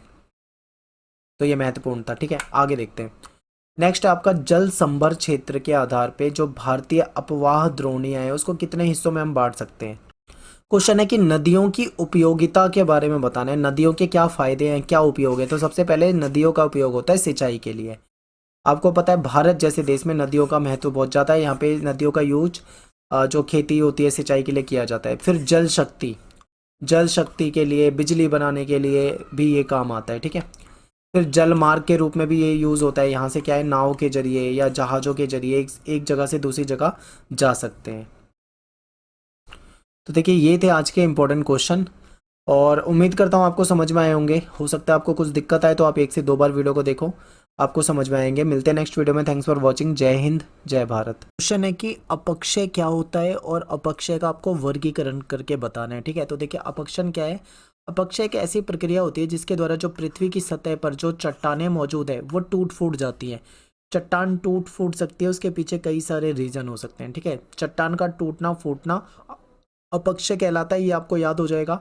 इसके क्या कारण हो सकते हैं इसको भी पढ़ेंगे। देखिए, इसमें हम अपर्दन की प्रक्रिया से अलग मान सकते हैं। देखिए, इसको जो अपक्षय है ना, इसको हम अपर्दन की प्रक्रिया से अलग मान सकते हैं। अपर्दन क्या होता है, अपर्दन में क्या होता है, जैसे मान लीजिए मिट्टी है, धूल है या फिर अन्य कोई चीज़ है, वो एक स्थान से दूसरे स्थान पर पहुंच जाती है। जैसे कि मान लीजिए आंधी आई, आंधी से किसी स्थान की जो मिट्टी होगी, रेत होगी, वो उड़कर दूसरे स्थान पे जाके जमा हो सकती है, ठीक है। तो या फिर मान लो बारिश की वजह से क्या है, बारिश आ रही है, बहुत सारा पानी आ रहा है, पानी से के साथ बहकर कोई मिट्टी या मिट्टी के कण एक जगह से दूसरी जगह पे पहुंच सकते हैं। इसको हम अपर्दन कहते हैं। इसमें क्या होता है, एक चीज़ एक स्थान से दूसरे स्थान पे पहुंच जाती है।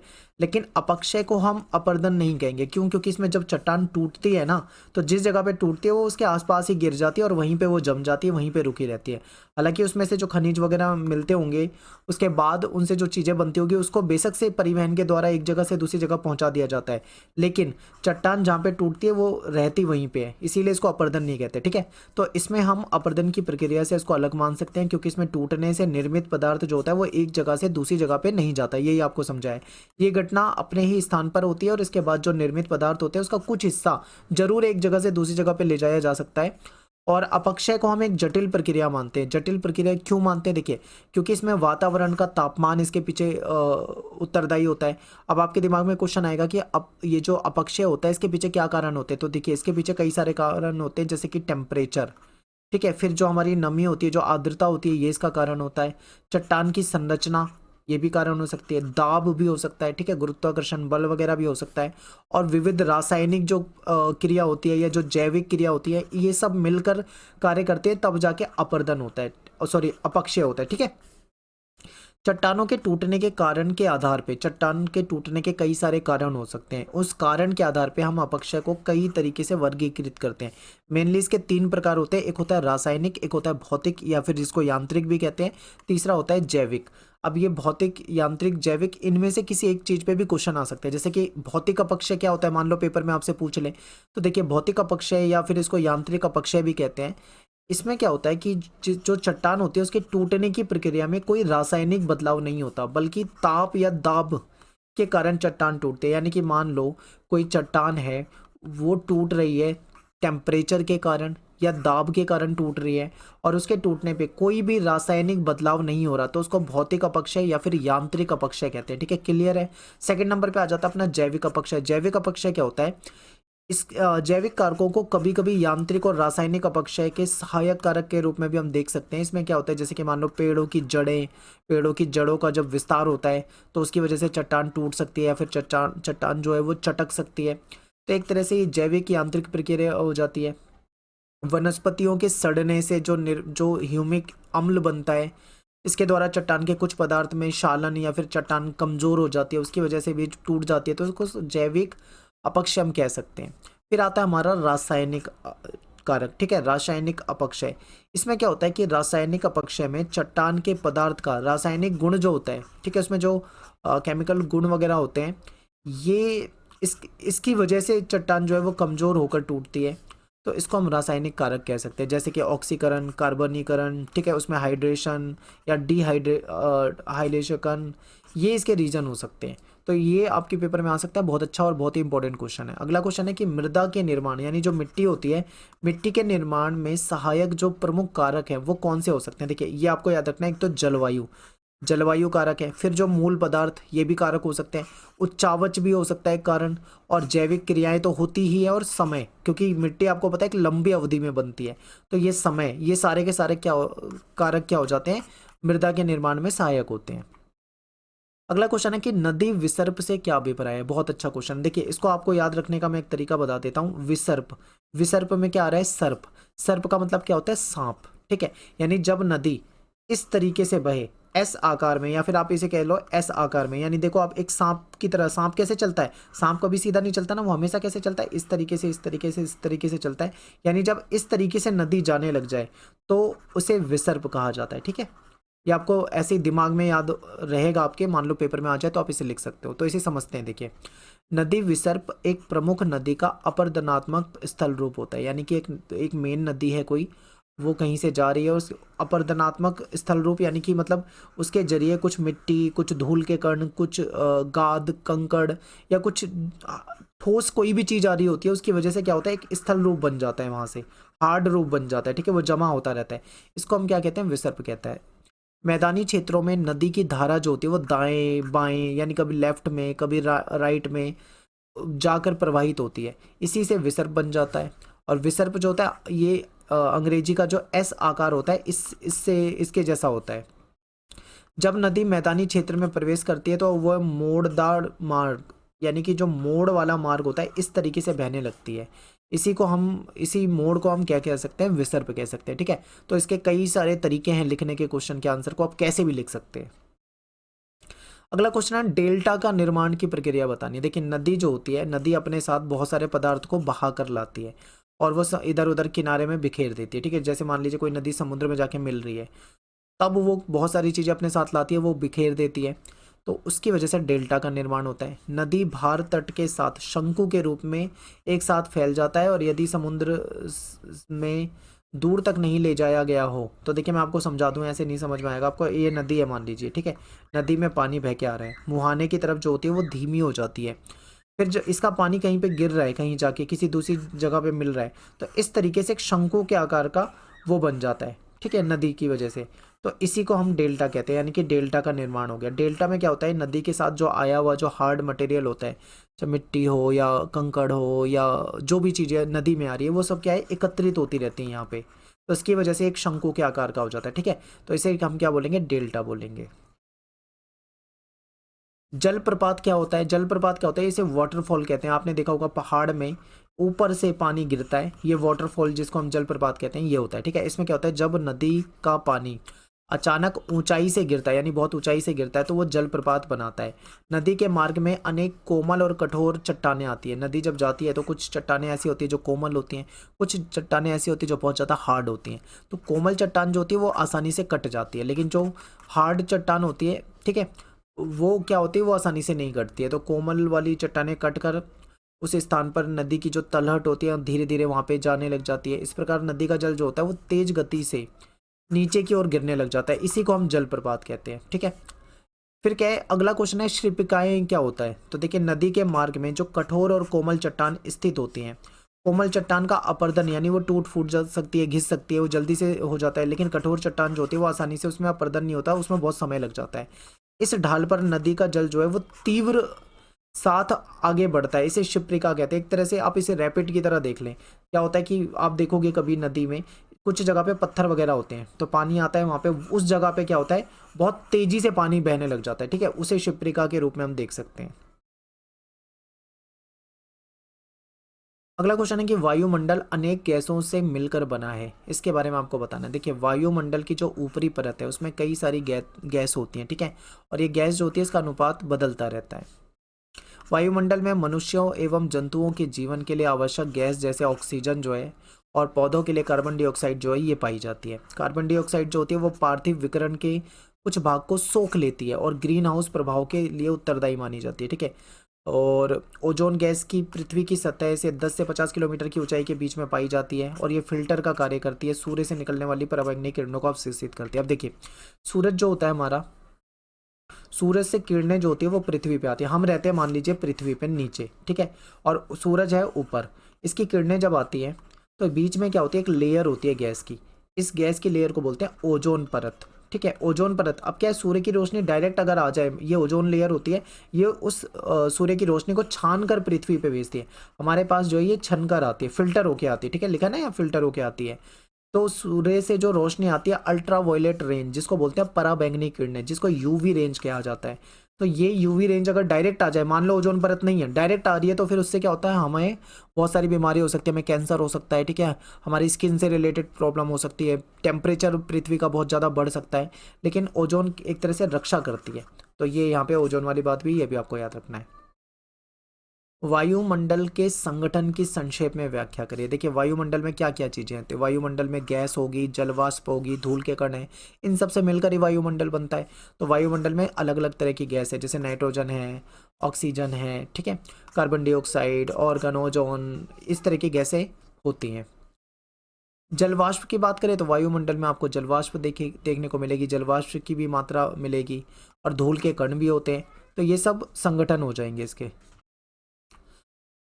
वायुमंडल में जो धूल के कण होते हैं उसके महत्व को बताना है। देखिए, वायुमंडल में वायु की गति के कारण क्या होता है, जब वायु चलती है तो उसके साथ वो छोटे छोटे जो हमको दिखते नहीं है सूक्ष्म धूल के कण जो है वो उड़ते रहते हैं। ये जो कण होते हैं ये विभिन्न स्रोतों से हमको प्राप्त होते हैं, और सूक्ष्म इसमें मिट्टी के कण हो जाएंगे, धूल हो जाएगी, समुद्री नमक, धुएं की कालिख, राख, उल्कापात, ये सारी चीजें इसमें सम्मिलित होती है। धूल के कण से ही क्या बन जाते हैं, बादल बनते हैं, और फिर बारिश होती है। धूल के कण जो है सूर्य ताप को रोकने, जो सूर्य का टेम्परेचर होता है उसको रोकने, अवशोषित करने में, परावर्तित करने का भी काम करती है। सूर्योदय तथा सूर्यास्त के समय आकाश में लाल और नारंगी रंग की जो छटाओं का निर्माण होता है वो भी इन्हीं के कारण होता है।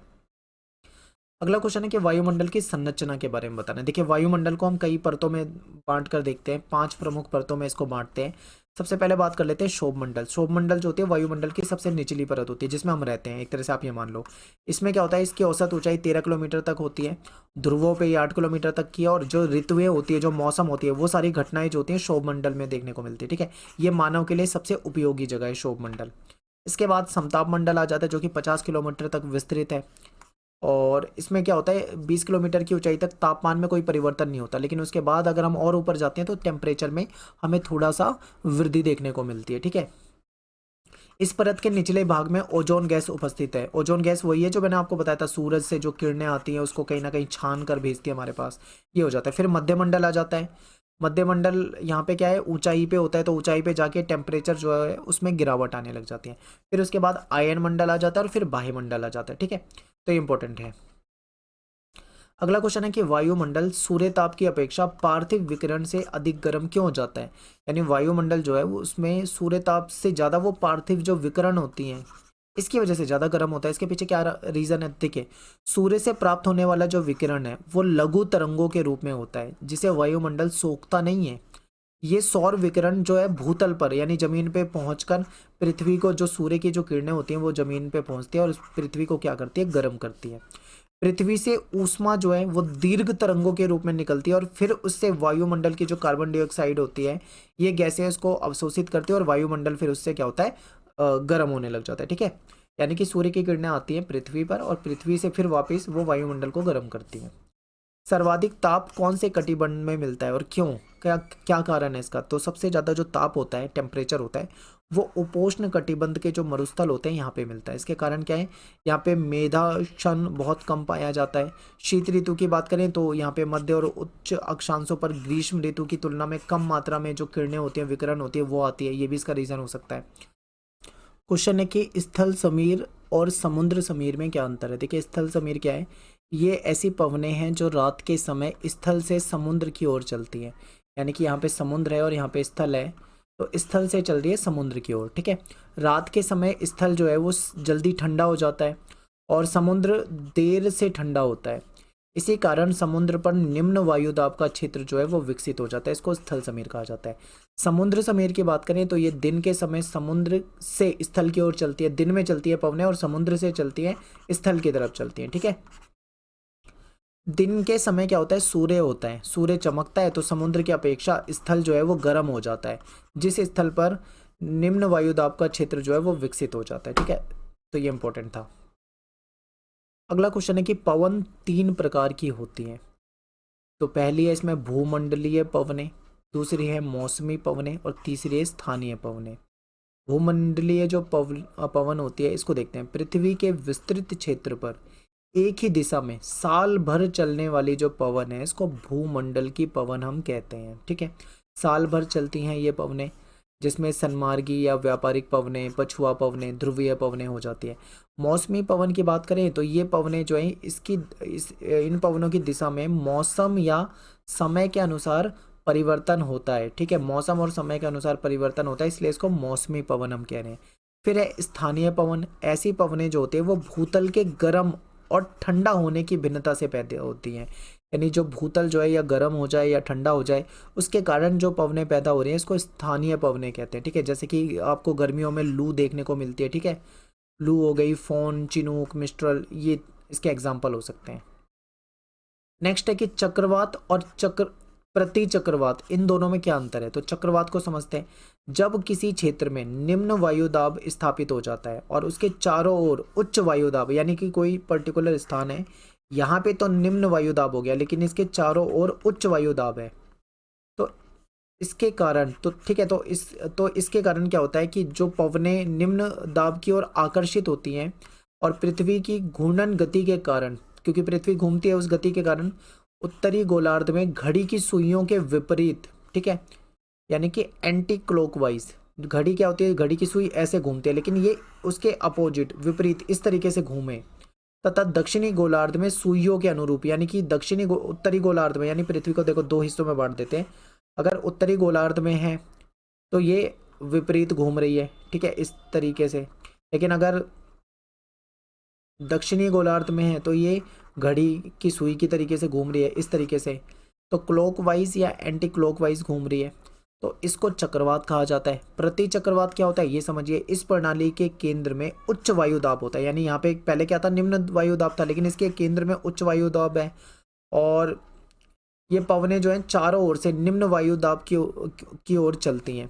और इसमें पवने जो है वो उत्तरी गोलार्ध में घड़ी की सुइयों के अनुसार, यानी कि अब इसमें उत्तरी गोलार्ध में क्लॉकवाइज घूम रही है और दक्षिणी गोलार्ध में एंटी क्लॉकवाइज घूम रही है। तो इस तरह की जो पवने होती है वो प्रति चक्रवात, यानी इसके बिल्कुल अपोजिट हो जाती है। चक्रवात जो है उसके बिल्कुल अपोजिट प्रति चक्रवात है, ठीक है।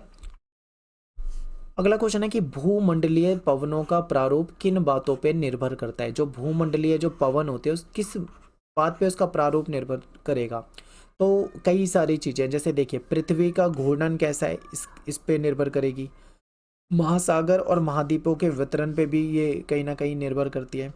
वायुदाब पट्टी का सौर किरणों के साथ जो विस्थापन होता है उस पे वायुदाब पट्टियों की उपस्थिति, और जो टेम्परेचर होता है, ठीक है, वायुमंडलीय जो ताप होता है, और इसमें अक्षांशीय भिन्नता के कारण भी ये घूम सकती है, ठीक है, निर्भर होती है इस पे। अगला क्वेश्चन है कि पवनों की दिशा और वेग को प्रभावित करने वाले प्रमुख कारक क्या हैं। तो पवन जो होती है उसकी दिशा को प्रभावित करने में सबसे जो मेन रोल होता है वो होता है प्रेशर का, यानी दाब का। फिर घर्षण का भी, फ्रिक्शन का भी इसमें रोल होता है। और जो कोरियोलिस बल होता है ये भी कहीं ना कहीं इसमें इससे संबंधित होता है। बादल कैसे बनते हैं। तो बादलों का निर्माण जो है वो वायु में उपस्थित जो धूल के कण होते हैं उसके केंद्रक के चारों ओर जलवाष्प और संघनित होने के कारण होता है। फिर दूसरा पॉइंट है इसमें कि अधिकांश जो दशाएं होती है उसमें जो बादल होते हैं वो जल की अत्यधिक छोटी छोटी बूंदों से बने होते हैं, लेकिन वे बर्फ कणों से भी निर्मित होते हैं।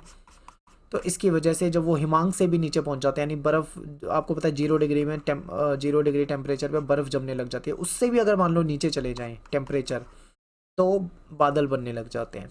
वाष्पीकरण क्या होता है। वाष्पीकरण किन चीज़ों पे निर्भर करता है। तो देखिए जल जो होता है वो तरल होता है, लिक्विड होता है, लेकिन जब वो लिक्विड से गैस अवस्था में परिवर्तित होने लग जाए तो उसको वाष्पीकरण कहते हैं, यानी वाष्प बनना, ठीक है।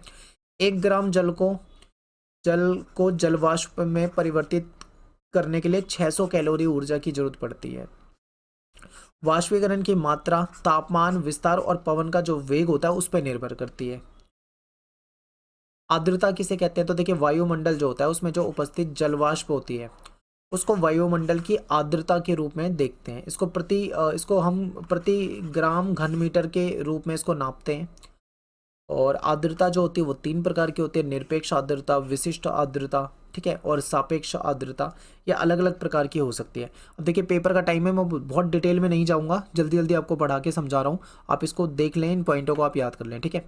ओस क्या होती है। ओस जो होता है वो संघनन का रूप होता है। दिन के समय क्या होता है पृथ्वी गर्म हो जाती है, रात्रि के समय जो पृथ्वी होती है वो ठंडी हो जाती है। कभी कभी क्या होता है पृथ्वी का तल जो होता है इतना अधिक ठंडा हो जाता है कि इसको छूने वाली जो वायु है उसका तापमान भी क्या हो जाता है, कम हो जाता है। जो वायु जो इसको छू रही है वो उसका टेम्परेचर भी कम हो जाता है। तो उसमें जो उपस्थित जो जलवाष्प होती है उसका धीरे धीरे संघनन हो जाता है और पानी की छोटी छोटी बूंद बन जाती है। और वो बूंद जो हमको पौधों की पत्तियों पे या हमें कई जगह के जो तल होते हैं, ठीक है, हमारी दीवारों पे, ग्रिल पे, हर जगह में उसको छोटी छोटी बूंदें हमें दिखती हैं, तो ये ओस कहलाती है। ओस बनने के लिए कई सारी दशाएं अनिवार्य है, जैसे लंबी रातें हों, मेघ रहित अगर आसमान हो तो बन सकती है ओस, शांत वायु हो, सापेक्ष आर्द्रता अगर ज़्यादा हो, ठीक है, ओसांक जो है वो हिमांक से भी नीचे या इससे ऊंचा हो जाए, सॉरी, तो ओस बन सकती है। तो इसकी कई सारी परिस्थितियां होती है जो इससे संबंधित होती हैं। अगला क्वेश्चन है कि वर्षा कैसी होती है। और वर्षा जो कैसे होती है, फिर क्या है कि ये कितने प्रकार की होती है। तो देखिए जब किसी कारणवश जलवाष्प से लदी हुई जो वायु जो ऊपर उड़ रही होती है वो ठंडी होने लग जाए, ठीक है, ठंडी हो जाती है, तो जलवाष्प का संघनन होने लगेगा और इस प्रकार जो जल के कण होते हैं, जो छोटी छोटी बूंदें होती हैं, वो पैदा होने लग जाएंगी और वायुमंडल में जो उपस्थित धूल के कण हैं वो एकत्रित होकर वायु में तैरने लग जाते हैं, जिससे बादल का निर्माण हो जाता है, ठीक है, मेघ बन जाते हैं। और मेघ अगर किसी अवरोध से टकरा जाए तो अपनी नमी को जल के रूप में पृथ्वी पर गिराने लग जाते हैं, जिसको हम बारिश कहते हैं, ठीक है। ये 3 प्रकार की होती है। संवहनीय वर्षा, पर्वतकृत वर्षा या चक्रवाती वर्षा, 3 तरह की वर्षा हो सकती है इसमें। अब बात करेंगे कि पृथ्वी की सतह पर अलग अलग भागों में होने वाली वर्षा की मात्रा भिन्न होती है। बिल्कुल देखिए पृथ्वी पे कहीं ज़्यादा बारिश हो रही है, कहीं कम हो रही है, तो हर जगह इसकी मात्रा जो है अलग अलग हो सकती है। तो कैसे होती है, देखिए विषुवत वृत्त से ध्रुव की ओर अगर हम जाएं तो वहाँ पे वर्षा की मात्रा जो है कम होती नजर आएगी अगर आप ध्रुवों की ओर जाओगे तो। विश्व के तटीय क्षेत्रों में महाद्वीपों के भीतरी भागों की अपेक्षा अधिक वर्षा होती है। जो तट वाले क्षेत्र होते हैं वहाँ पे ज़्यादा वर्षा देखने को मिलती है। विश्व के स्थलीय भागों की अपेक्षा महासागरों पर वर्षा जो होती है वो ज़्यादा होती है। तट, ठीक है, स्थल वाले जो भाग है जहाँ पे लोग रहते हैं उस जगह की जगह अगर महासागर पे जाएं तो वहाँ पे ज़्यादा वर्षा होती है। विषुक्त वृत्त 35 डिग्री से 40 डिग्री उत्तर और दक्षिण अक्षांशों के मध्य जो पूर्वी तट हैं वहाँ पे बहुत ज़्यादा वर्षा होती है।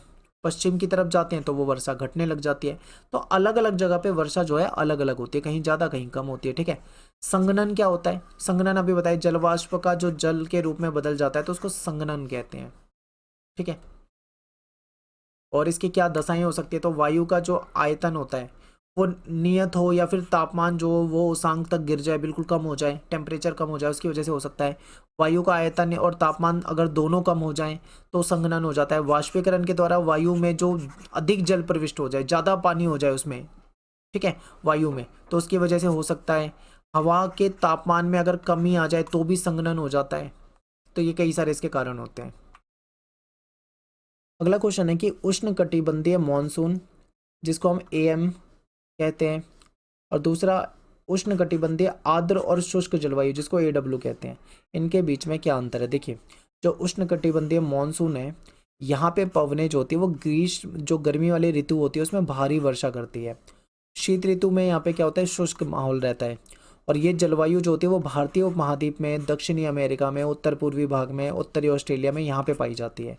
इसी के बजाय अगर हम दूसरी तरफ देखें, जो हमारा उष्ण कटिबंधीय जो आर्द्र और शुष्क जलवायु वाला क्षेत्र है, तो इस प्रकार की जलवायु में वर्षा जो होती है कम होती है। यहाँ पे जलवायु में शुष्क ऋतु जो होती है लंबी और कठोर होती है। गर्मी वगैरह यहाँ सूखापन ज़्यादा रहता है, इसकी वजह से क्या हो जाता है? यहाँ पे अकाल पड़ जाता है, क्योंकि बारिश कम हो रही है तो अकाल पड़ेगा। इस प्रकार की जलवायु वाले क्षेत्र जो होते हैं वो पर्णपाती वन, यानी कि यहाँ पे जो वन होते हैं उसके पत्ते वगैरह गिर जाते हैं, इस तरह के वन यहाँ पे मिलते हैं। पेड़ों से ढकी घास भूमियाँ यहाँ पे पाई जाती हैं। भूमंडलीय तापन से क्या समझते हैं इसके प्रभाव? यानी ये एक तरह से आपसे ग्लोबल वार्मिंग पूछ रहा है। ठीक है, देखिए, पृथ्वी का, भूमि का जो टेम्परेचर है वो धीरे धीरे बढ़ रहा है, तो इसके पीछे क्या कारण है ये आपसे पूछा जा रहा है। तो इसके बहुत सारे कारण हैं। देखिए, सूर्य से जो रोशनी आती है, मैंने आपको बताया था एक बीच में लेयर होती है जिसको बोलते हैं ओजोन गैस। ओजोन गैस की एक लेयर है, इससे छनकर आती है। लेकिन क्या हुआ है कि वैज्ञानिकों ने पाया है कि अंटार्कटिका के ऊपर ओजोन परत में छेद हो गया है। अब ओजोन परत में छेद हो गया तो सूरज की रोशनी डायरेक्ट आ रही है। अब जब डायरेक्ट आ जाएगी पृथ्वी पर तो टेम्परेचर क्या होगा? बढ़ेगा। तो जब ये डायरेक्ट आने लगी तो अंटार्कटिका की जो बर्फ़ है वो पिघलने लगी, और उसकी वजह से समुद्र का लेवल जो है वो बढ़ेगा और कहीं ना कहीं नुकसान होगा। तो इसके पीछे कारण कौन से जिम्मेदार हैं? तो देखिए, पॉल्यूशन, पेड़ पौधों का काटना, ठीक है, पेड़ पौधों को काटा जा रहा है और पॉल्यूशन बहुत ज़्यादा हो रहा है। ग्रीन हाउस गैसें जैसे कार्बन डाइऑक्साइड, क्लोरोफ्लोरोकार्बन वगैरह, इस तरह की गैसें बहुत ज़्यादा हो रही है, इसकी वजह से ये हो रहा है।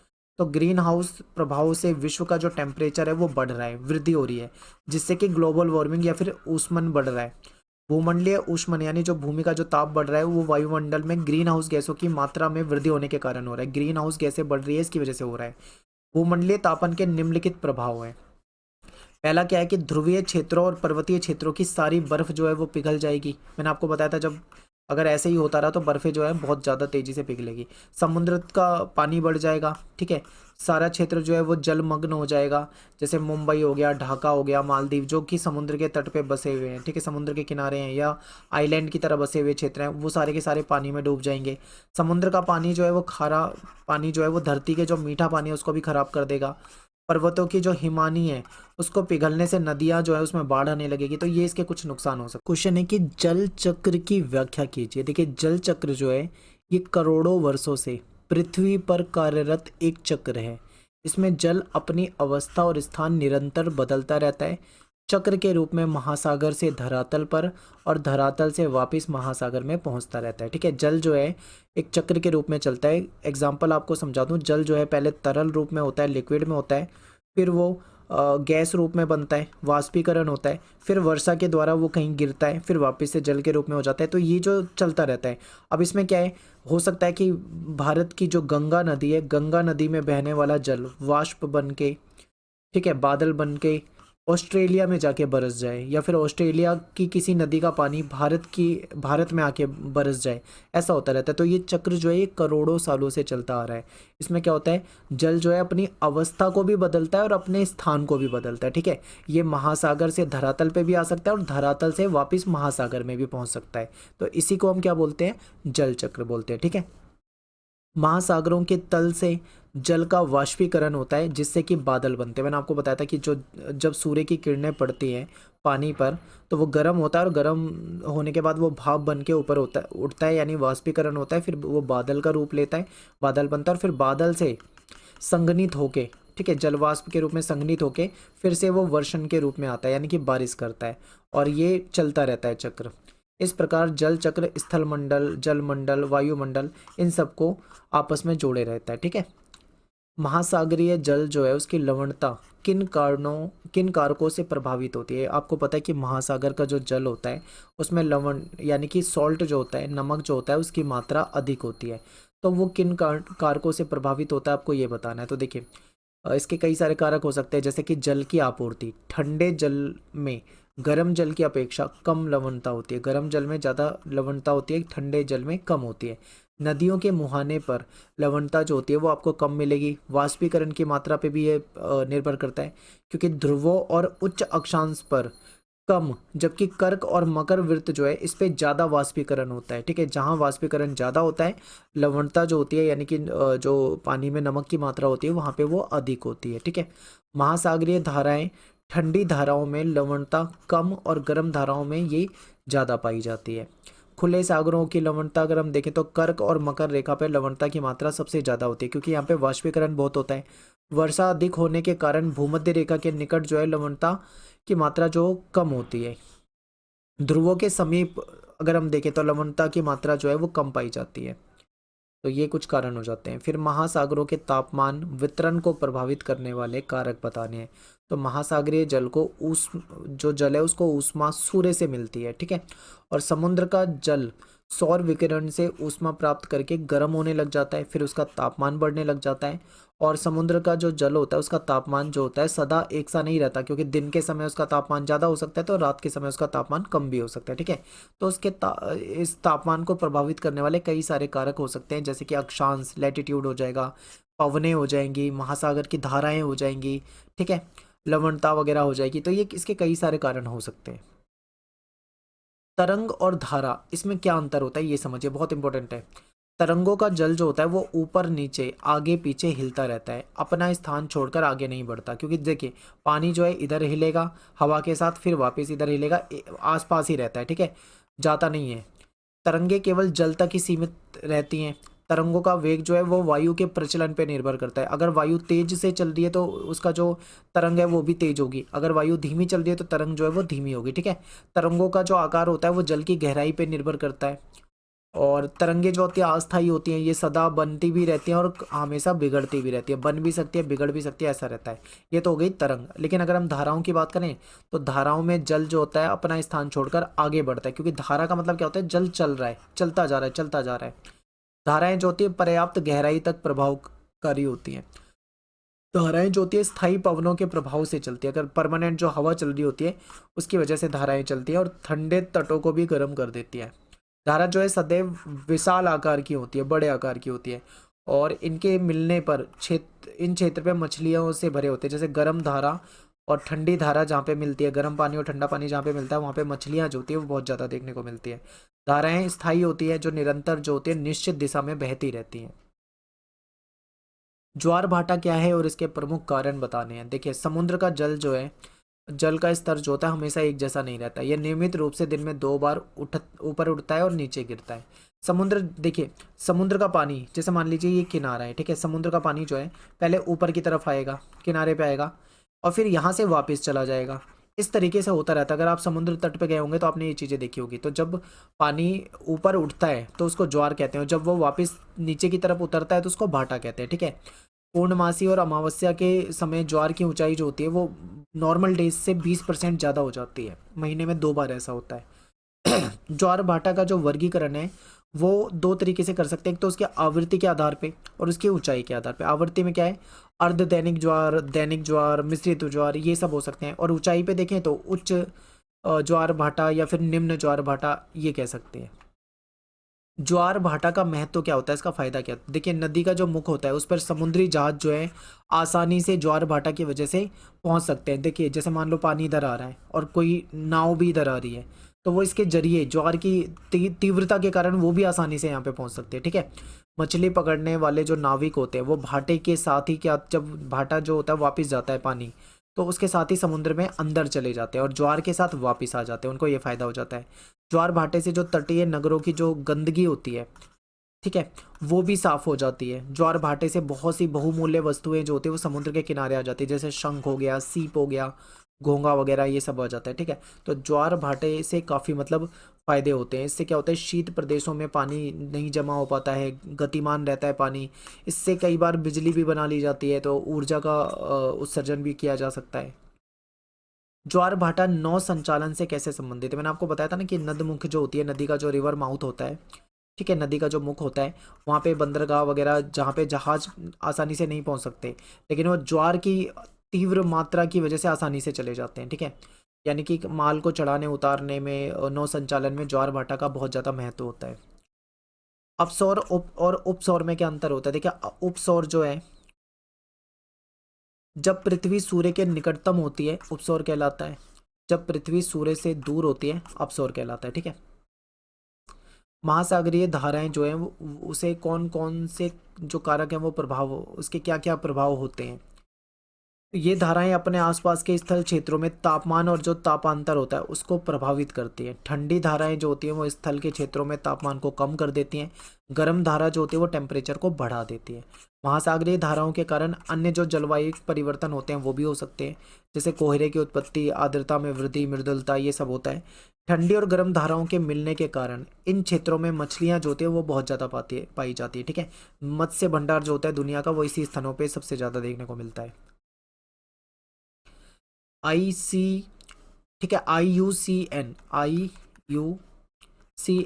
इसके द्वारा पौधे और जीव की जो प्रजाति है उसको संरक्षण के बारे में बताया गया और इसके क्या उद्देश्य हैं ये बताना है। तो ICUN क्या होता है, पहले आपको ये पता होना चाहिए। इसको बोलते हैं international union for the conservation of nature and natural resources. देखिए क्या है कि बहुत सारी प्रजातियां ऐसी हैं दुनिया भर में जो खतरे पे है, यानी कि जो लुप्त होने के कगार में है।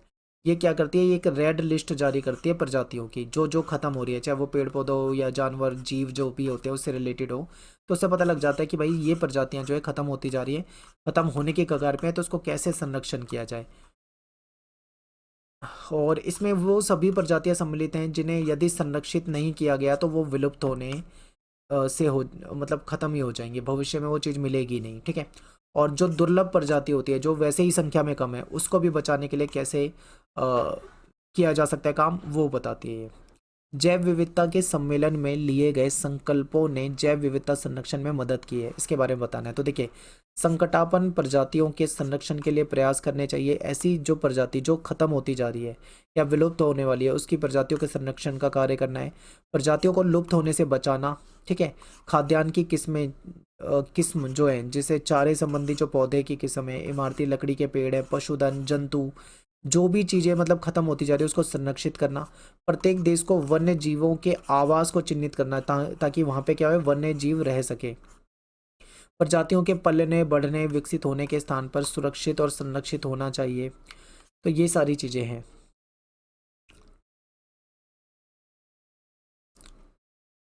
अगला क्वेश्चन है कि महाविविधता केंद्र किसे कहते हैं? ऐसे उष्णकटिबंधीय क्षेत्र जहाँ संसार की सबसे ज़्यादा प्रजातियाँ पाई जाती हैं, विविधता पाई जाती है, इसको महाविविधता केंद्र कहते हैं। दुनिया में 12 ऐसे देश हैं जैसे Mexico, Colombia, Ecuador, Brazil, Democratic Republic of Congo हो जाएगा, मेडागास्कर हो जाएगा, China, India, Malaysia, Indonesia, Australia, ये हो जाएंगे। ठीक है, भारत सरकार ने विभिन्न प्रकार की जो प्रजाति है उसको बचाने के लिए, संरक्षित करने के लिए, उसका विस्तार करने के लिए क्या उपाय अपनाए? तो भारत सरकार ने 1972 में एक सुरक्षा अधिनियम नियम जारी किया था। इसके अंतर्गत नेशनल पार्क, पशु विहार स्थापित किए गए ताकि जानवरों को बचाया जा सके। ठीक है, जीव मंडल आरक्षित क्षेत्र की घोषणा की जहाँ पे जो वन्य जीव हैं उनको प्राकृतिक आवास में निर्भय होकर वो रह सकें, ठीक है, प्रजाति का विकास हो सके, ये सरकार ने काम करा है। जैव विविधता का विनाश के क्या कारण है? देखिए, आवास में परिवर्तन, लोग क्या है ज़्यादा ज़्यादा घर बनाए जा रहे हैं, पेड़ पौधे जंगलों को काटते जा रहे हैं, जनसंख्या बढ़ रही है तो लोग जैव विविधता को ख़त्म कर रहे हैं। विदेशी प्रजातियों के कारण, प्रदूषण के कारण वनों का बहुत ज़्यादा दोहन हो रहा है, कटाई हो रही है, शिकार के कारण जानवर खत्म हो रहे हैं, बाढ़, भूकंप, ये सारे कारण हैं जिसकी वजह से जैव विविधता जो है नष्ट होती जा रही है, ठीक है। तो यहाँ पे जो अपना पहली बुक है, इसके सारे इंपॉर्टेंट क्वेश्चन हो चुके हैं। ये क्वेश्चन जो है ये आपकी दूसरी बुक में से है, और दूसरी बुक के एक चैप्टर 1 चैप्टर 2 जो है मैंने पहले ही आपको करा दिया है, ठीक है, इसी वीडियो में स्टार्टिंग में ही करा दिया है। तो अब आगे के चैप्टर देखते हैं। क्वेश्चन है कि भारतीय मौसम तंत्र को प्रभावित करने वाली 3 महत्वपूर्ण कारक जो है वो आपको बताने हैं। यानी भारत का जो मौसम तंत्र है उसको कौन से कारक हैं जो प्रभावित करते हैं? तो देखिए, एक तो वायु दाब हो जाएगा, दूसरा क्या है, धरातल का जो ताप का जो टेम्परेचर है, जो उसका धरातलीय वितरण है, ये प्रभावित करता है। फिर जो ऊपरी वायु परिसंचरण है ये हो जाएगा, और वर्षा लाने वाले तंत्र जैसे पश्चिमी विक्षोभ या उष्ण कटिबंधीय जो चक्रवात आते रहते हैं, ये सभी के सभी क्या है, हमारे मौसम तंत्र को प्रभावित करते हैं, या फिर सीधा सीधा सिंपल शब्दों में कहें तो ये हमारे मौसम को प्रभावित करते हैं, ठीक है। अगला क्वेश्चन है कि मॉनसून विच्छेद क्या है, इसके कारण व इसके प्रभाव जो है उसके बारे में आपको बताना है। तो देखिए, जब मॉनसूनी पवनें 2 सप्ताह या इससे भी ज़्यादा समय तक वर्षा करने में असफल रहे, यानी कि ये पवनें चल तो रही हैं लेकिन वर्षा नहीं हो पा रही है, तो वर्षा काल में शुष्क दौर आ जाता है। यानी कि जैसे कि जो वर्षा काल क्या होता है हमारे यहाँ पे, मेनली आप देखोगे तो जुलाई, ठीक है, जून में भी कभी कभार दिख जाती है, जुलाई, अगस्त, सितंबर, ये हमारे यहाँ पे वर्षा वाले मौसम होते हैं। तो इसमें क्या होता है, इस दौर में कई बार बारिश नहीं आ रही होती है तो शुष्क दौर हो जाता है, ठीक है, सूखापन हो जाता है, इसे मानसून विच्छेद कहा जाता है। इसका कारण या तो उष्ण कटिबंधीय चक्रवात का कमजोर पड़ना, या तो ये रीज़न हो सकता है, या फिर दूसरा रीज़न हो सकता है कि भारत में जो उष्ण कटिबंधीय जो क्षेत्र है इसकी स्थिति में कोई परिवर्तन ना आ जाए, तो इससे भी ऐसा हो सकता है। पश्चिमी राजस्थान जो है, यहाँ पे तापमान की विलोमता जलवाष्प से लदी हुई वायु को ऊपर उठने से रोकती है और वर्षा यहाँ पे नहीं हो पाती। इसी कारण जो पश्चिमी राजस्थान है यहाँ पे वर्षा आपको इतनी ज़्यादा देखने को नहीं मिलेगी। नेक्स्ट क्वेश्चन है कि संसार में सर्वाधिक, सबसे ज़्यादा वर्षा जो है वो मासिनराम में होती है। तो मॉनसून की बंगाल की खाड़ी की शाखा गंगा की डेल्टा को पार करके जो मेघालय है, यहाँ पे गारो हो गया, खासी, जयंतिया, ये जो पहाड़ी है यहाँ पे पहुँचती है, और इन पहाड़ियों की जो आकृति है वो कीप आकार की है, और इसमें क्या होता है कि वायु को एकदम ऊंचा उठना पड़ता है, जिसकी वजह से यहाँ पे क्या होती है, वर्षा जो होती है वो काफ़ी ज़्यादा होती है। तो आपने चेरापूंजी और ये मानिसराम जो आपने सुना होगा, यहाँ पे बारिश जो है लगभग लगभग हमेशा होती रहती है। आप जब भी देखोगे तो यहाँ पे बारिश ही होती रहेगी, कम हो या तेज हो, ठीक है, चेरापूंजी हो जाएगा और मासिनराम हो जाएगा, यहाँ पे होती रहती है वर्षा, ठीक है। तो दुनिया में सबसे ज़्यादा वर्षा का रिकॉर्ड भी है। इसके बाद है तमिलनाडु का जो तटीय प्रदेश है, यहाँ पे जाड़े के मौसम में अधिक वर्षा क्यों होती है? तो देखिए, भारत का जो पूर्वी तट है उसकी क्या विशेषता है ये समझना पड़ेगा आपको। तमिलनाडु तट दक्षिण पश्चिम जो मानसून है उसके द्वारा यहाँ पे वर्षा प्राप्त नहीं कर पाता, ठीक है, बल्कि तमिलनाडु के तट जो बंगाल की खाड़ी की जो मानसून शाखा है उसके समानांतर है, और अरब सागर की जो धारा है उस वहाँ से जो वर्षा होती है, वर्षा वाला क्षेत्र होता है। तो यहाँ पे क्या होता है, पूर्व से लौटते हुए मानसून से तथा उस समय बन रहे जो बंगाल की खाड़ी में जो जो चक्रवात बन रहे होते हैं उसके प्रभाव से यहाँ पे क्या हो जाती है, शीत ऋतु में वर्षा होने लग जाती है। नेक्स्ट है कि शीत ऋतु में उत्तरी भारत में अधिक ठंड पड़ने के मुख्य कारण क्या है? देखिए, नॉर्थ इंडिया की बात करें तो जो सर्दियों का समय है यहाँ पे ज़्यादा ठंड पड़ती है, तो इसके कारण क्या हो सकते हैं? तो इसके कई सारे कारण हैं। देखिए, क्या क्या का कारण है समझिए। पंजाब हो गया, हरियाणा हो गया, राजस्थान हो गया। इन जैसे राज्यों में समुद्र के समकारी प्रभाव से दूर होने के कारण महाद्वीपीय जलवायु का अनुभव करते हैं ये। निकटवर्ती जो हिमालय की श्रेणियां हैं, यहाँ पे हिमपात के कारण शीत लहर की जो स्थिति है, कंडीशन जो है वो उत्पन्न हो जाती है। फरवरी के आसपास की बात करें तो यहाँ पे जो सागर है और तुर्कमेनिस्तान है, यहाँ से ठंडी हवाएं जो है ये भी उत्तरी भारत में कहीं ना कहीं शीत लहर देती हैं, तो इसकी वजह से यहाँ पे बहुत ज़्यादा ठंड हो जाती है, ठीक है। नेक्स्ट है आम्र वर्षा क्या है? ये आया हुआ क्वेश्चन है, बहुत ज़्यादा पूछा जाता है पेपर में। तो केरल और जो तटीय कर्नाटक वाला क्षेत्र है, यहाँ पे क्या है, जो गर्मी की ऋतु में जब गर्मी की ऋतु खत्म होती है तो उसमें पूर्व मानसून की जो बौछारें आती हैं इसको अगर लोकल भाषा में यहाँ पे देखें तो इसको आम्र वर्षा या तूफानी वर्षा कह देते हैं। इसको आम्र वर्षा क्यों कह रहे हैं, क्योंकि इससे ना आम जो होते हैं, आम की जो फल होते हैं वो पकने में इसको सहायता करती है। क्योंकि आपको पता होगा कि जब आम के फूल आते हैं फिर उसमें धीरे धीरे आम बड़े होने लगते हैं, तो जब वो कच्चे होते हैं उस समय में अगर एक भी बारिश मिल जाए ना तो वो आसानी से पक जाते हैं, तेजी से पक जाते हैं। तो ये इसीलिए इसको आम्र वर्षा कहा जाता है। इसकी उपयोगिता क्या है, आप समझ गए हैं कि आम को पकने में सहायता करती है।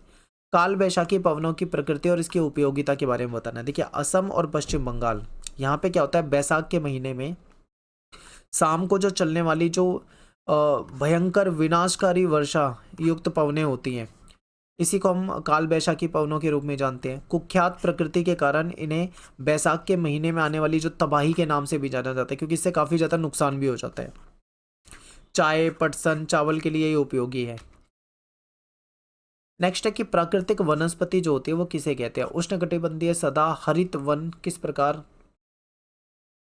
की दशाओं में पाए जाते हैं। ठीक है, तो प्राकृतिक वनस्पति में ऐसे पौधे शामिल होते हैं जो मानव की प्रत्यक्ष या परोक्ष सहायता के बिना उग जाते हैं। यानी ऐसे पेड़ जो डायरेक्ट उग जाए बिना किसी की सहायता के, और अपने आकार, अपनी संरचना और अपनी आवश्यकता को प्राकृतिक पर्यावरण के अनुसार ही ढाल लेते हैं। तो ऐसे जो वनस्पति होते हैं, पेड़ पौधे होते हैं, उसको प्राकृतिक वनस्पति कहते हैं। उष्णकटिबंधीय सदाबहार वन की अगर हम बात करें तो उष्ण भागों में ही ये मिलेंगे आपको। इन क्षेत्रों में औसत वार्षिक वर्षा देखें तो 200 सेंटीमीटर से अधिक होती है। ठीक है, जिसके कारण क्या होता है, यहाँ पे पानी वगैरह जो है आसानी से इनको मिल जाता है और इससे ये सदा हरित रहते हैं, हमेशा हरे भरे रहते हैं। ठीक है, और प्राकृतिक रूप से उगने वाली ये वनस्पतियाँ होती है। नेक्स्ट है कि राष्ट्रीय उद्यान और अभ्यारण्य जो होता है इसके बीच में क्या अंतर है। तो राष्ट्रीय उद्यान क्या होता है और अभ्यारण्य क्या होता है, इसे समझिए। देखिए, सुरक्षा की दृष्टि से राष्ट्रीय उद्यानों को उच्च स्तर प्रदान किया जाता है और इसकी सीमा में पशुचारण की मनाही होती है। ठीक है, जो राष्ट्रीय उद्यान होते हैं ना, इसमें पशु वगैरह पशुचारण का नाम करना मना होता है। ठीक है, पशुओं को वहाँ पे चराया नहीं जाता। साथ ही इसकी सीमा में किसी भी व्यक्ति को भूमि अधिकार नहीं मिलता है।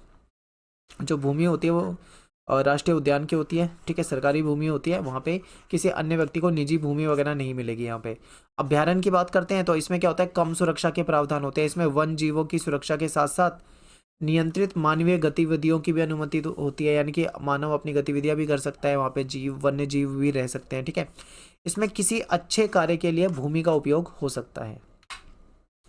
उष्णकटिबंधीय जो कांटेदार वन होते हैं उसकी 3 विशेषता बतानी है। तो देखिए, ये ऐसे वन है और जो उन भागों में पाई जाते हैं जहाँ पे वर्षा जो है वो 50 सेंटीमीटर से कम होती है, यानी कि वर्षा यहाँ पे काफ़ी कम होती है। तो जहाँ पे वर्षा कम होती है वहाँ पे क्या होता है, घास, झाड़ियाँ, कांटेदार जो चीज़ें होती हैं वो उग जाती हैं। इन वनों में पौधे लगभग पूरे वर्ष जो है पर्ण रहित रहते हैं। ठीक है, और इनमें झाड़ियाँ जैसे लगते हैं, यानी कि पत्ते वगैरह ज़्यादा नहीं देखने को मिलेंगे, झाड़ी टाइप के दिखेंगे आपको ये। इसमें बबूल हो जाता है, बेर वगैरह हो जाएगा, खजूर हो जाएगा, खैर, नीम, खेजगी, ठीक है, खेजड़ी, पलास वगैरह, ये इसकी कुछ मुख्य प्रजातियाँ होती हैं। वृक्षों के नीचे लगभग 2 मीटर गुच्छ घास उग जाती है। ठीक है, 2 मीटर तक की घासें यहाँ पे उग जाती है। और इसमें दक्षिण पश्चिमी पंजाब, हरियाणा, राजस्थान, गुजरात, मध्य प्रदेश, उत्तर प्रदेश, ये सब इस क्षेत्र में शामिल हो जाते हैं। प्राकृतिक आपदा और संकट में क्या अंतर। देखिए, प्राकृतिक जो आपदा होती है ना, उससे बड़े पैमाने पे जन धन की हानि होती है और बहुत बड़े लेवल पे नुकसान होता है, आर्थिक सामाजिक व्यवस्था ठप हो जाती है। ये तो था प्राकृतिक आपदा। अगर यहीं पे बात करें प्राकृतिक संकट की, तो इसमें क्या होता है, इसमें इसमें मतलब एक तरह से आप ये समझ लो कि बहुत ज़्यादा नुकसान तो नहीं होता, लेकिन नुकसान पहुंचने की संभावना होती है। ठीक है, तो ये अंतर हो गया इनके बीच में। अगला क्वेश्चन है कि प्राकृतिक आपदाओं का वर्गीकरण कीजिए। तो देखिए, कई तरह की प्राकृतिक आपदा होती है। जैसे वायुमंडलीय में क्या हो जाता है, जैसे चक्रवात आ जाना, सूखा पड़ जाना, ठीक है, अम्लीय वर्षा वगैरह हो जाना। भौमिक की बात करें तो भूकंप आना, ज्वालामुखी, भूस्खलन, मृदा अपरदन, ठीक है, दरार वगैरह हो जाना। जलीय की बात करें तो जल में बाढ़ आ जाती है, सुनामी आ जाती है, ज्वार, ठीक है, महासागरीय धाराएं, तूफान, सुनामी वगैरह ये सब हो जाती है। उपनिवेशक के रूप में देखें तो जैसे कि कुछ फफूंद लग जाना, बैक्टीरिया, वायरल संक्रमण, बर्ड फ्लू, डेंगू, ऐसी चीज़ें। सुनामी के कारण और इसके क्या प्रभाव हैं ये बता रहे हैं। तो देखिए क्या होता है, सुनामी जो होती है वो समुद्र में जो भूकंप आता है उसकी वजह से पूरा हिल जाता है, ठीक है। उस भूस्खलन, ज्वालामुखी, ऐसी घटनाओं के कारण पैदा होती है। इसके प्रभाव क्या होते हैं, जो आसपास के तट वाले क्षेत्र होते हैं वहाँ के जो रहने वाले लोग होते हैं उनके लिए बहुत ही खतरा हो जाता है। सुनामी में क्या होता है, समुद्र की लहरें जो होती है बहुत तीव्र, बहुत ही विराट हो जाती हैं और बहुत ही शक्तिशाली होती हैं, जो कि पानी को एक तरह मतलब बहुत बुरी तरीके से टकराती हैं। ये इतनी ताकतवर होती हैं कि आसपास के घरों को भी गिरा सकती हैं, पूरे के पूरे गांव को बहाकर ले जा सकती हैं, पेड़ और बिजली के खंभों को उखाड़ देती हैं। नाव अगर उसमें कोई गलती से आ जाए तो नाव को दूर बहा कर ले जाएगी, ठीक है। और इसमें मतलब बहुत बड़े लेवल पे नुकसान होता है, बहुत बड़े लेवल पे सुनामी का प्रभाव जो होता है बहुत ही विध्वंसकारी होता है। आपदा निवारण और प्रबंधन की 3 अवस्था के बारे में बताना है। तो आपदा का निवारण देखिए कैसे कर सकते हैं। एक तो आपदा से पहले जितने भी आंकड़े हैं, सूचना है, वो सब इकट्ठा करना। आपदा संभावित जो क्षेत्र है उसका मानचित्र तैयार करना, लोगों को जागरूक करना कि इस जगह पे आपदा आ सकती है। फिर क्या होता है, आपदा के समय मान लो आपदा आ चुकी है तो युद्ध स्तर पे बचाव करना, ज़्यादा से ज़्यादा मतलब उनको राहत पहुंचाना, लोगों की जान माल का जो नुकसान होता है उसको कम करना, राहत कैंप बनाना, ठीक है, लोगों को चिकित्सा सुविधा उपलब्ध कराना। और आपदा के बाद क्या कर सकते हैं, आपदा प्रभावित जो लोग हैं उनको पुनर्निवास में उनकी मदद करना। तो यहाँ पे अपना जो क्वेश्चन थे वो सारे खत्म हो जाते हैं। ऑल द बेस्ट आप सभी को आपके एग्जाम के लिए। मिलते हैं नेक्स्ट वीडियो में। Thanks for watching. जय हिंद, जय भारत।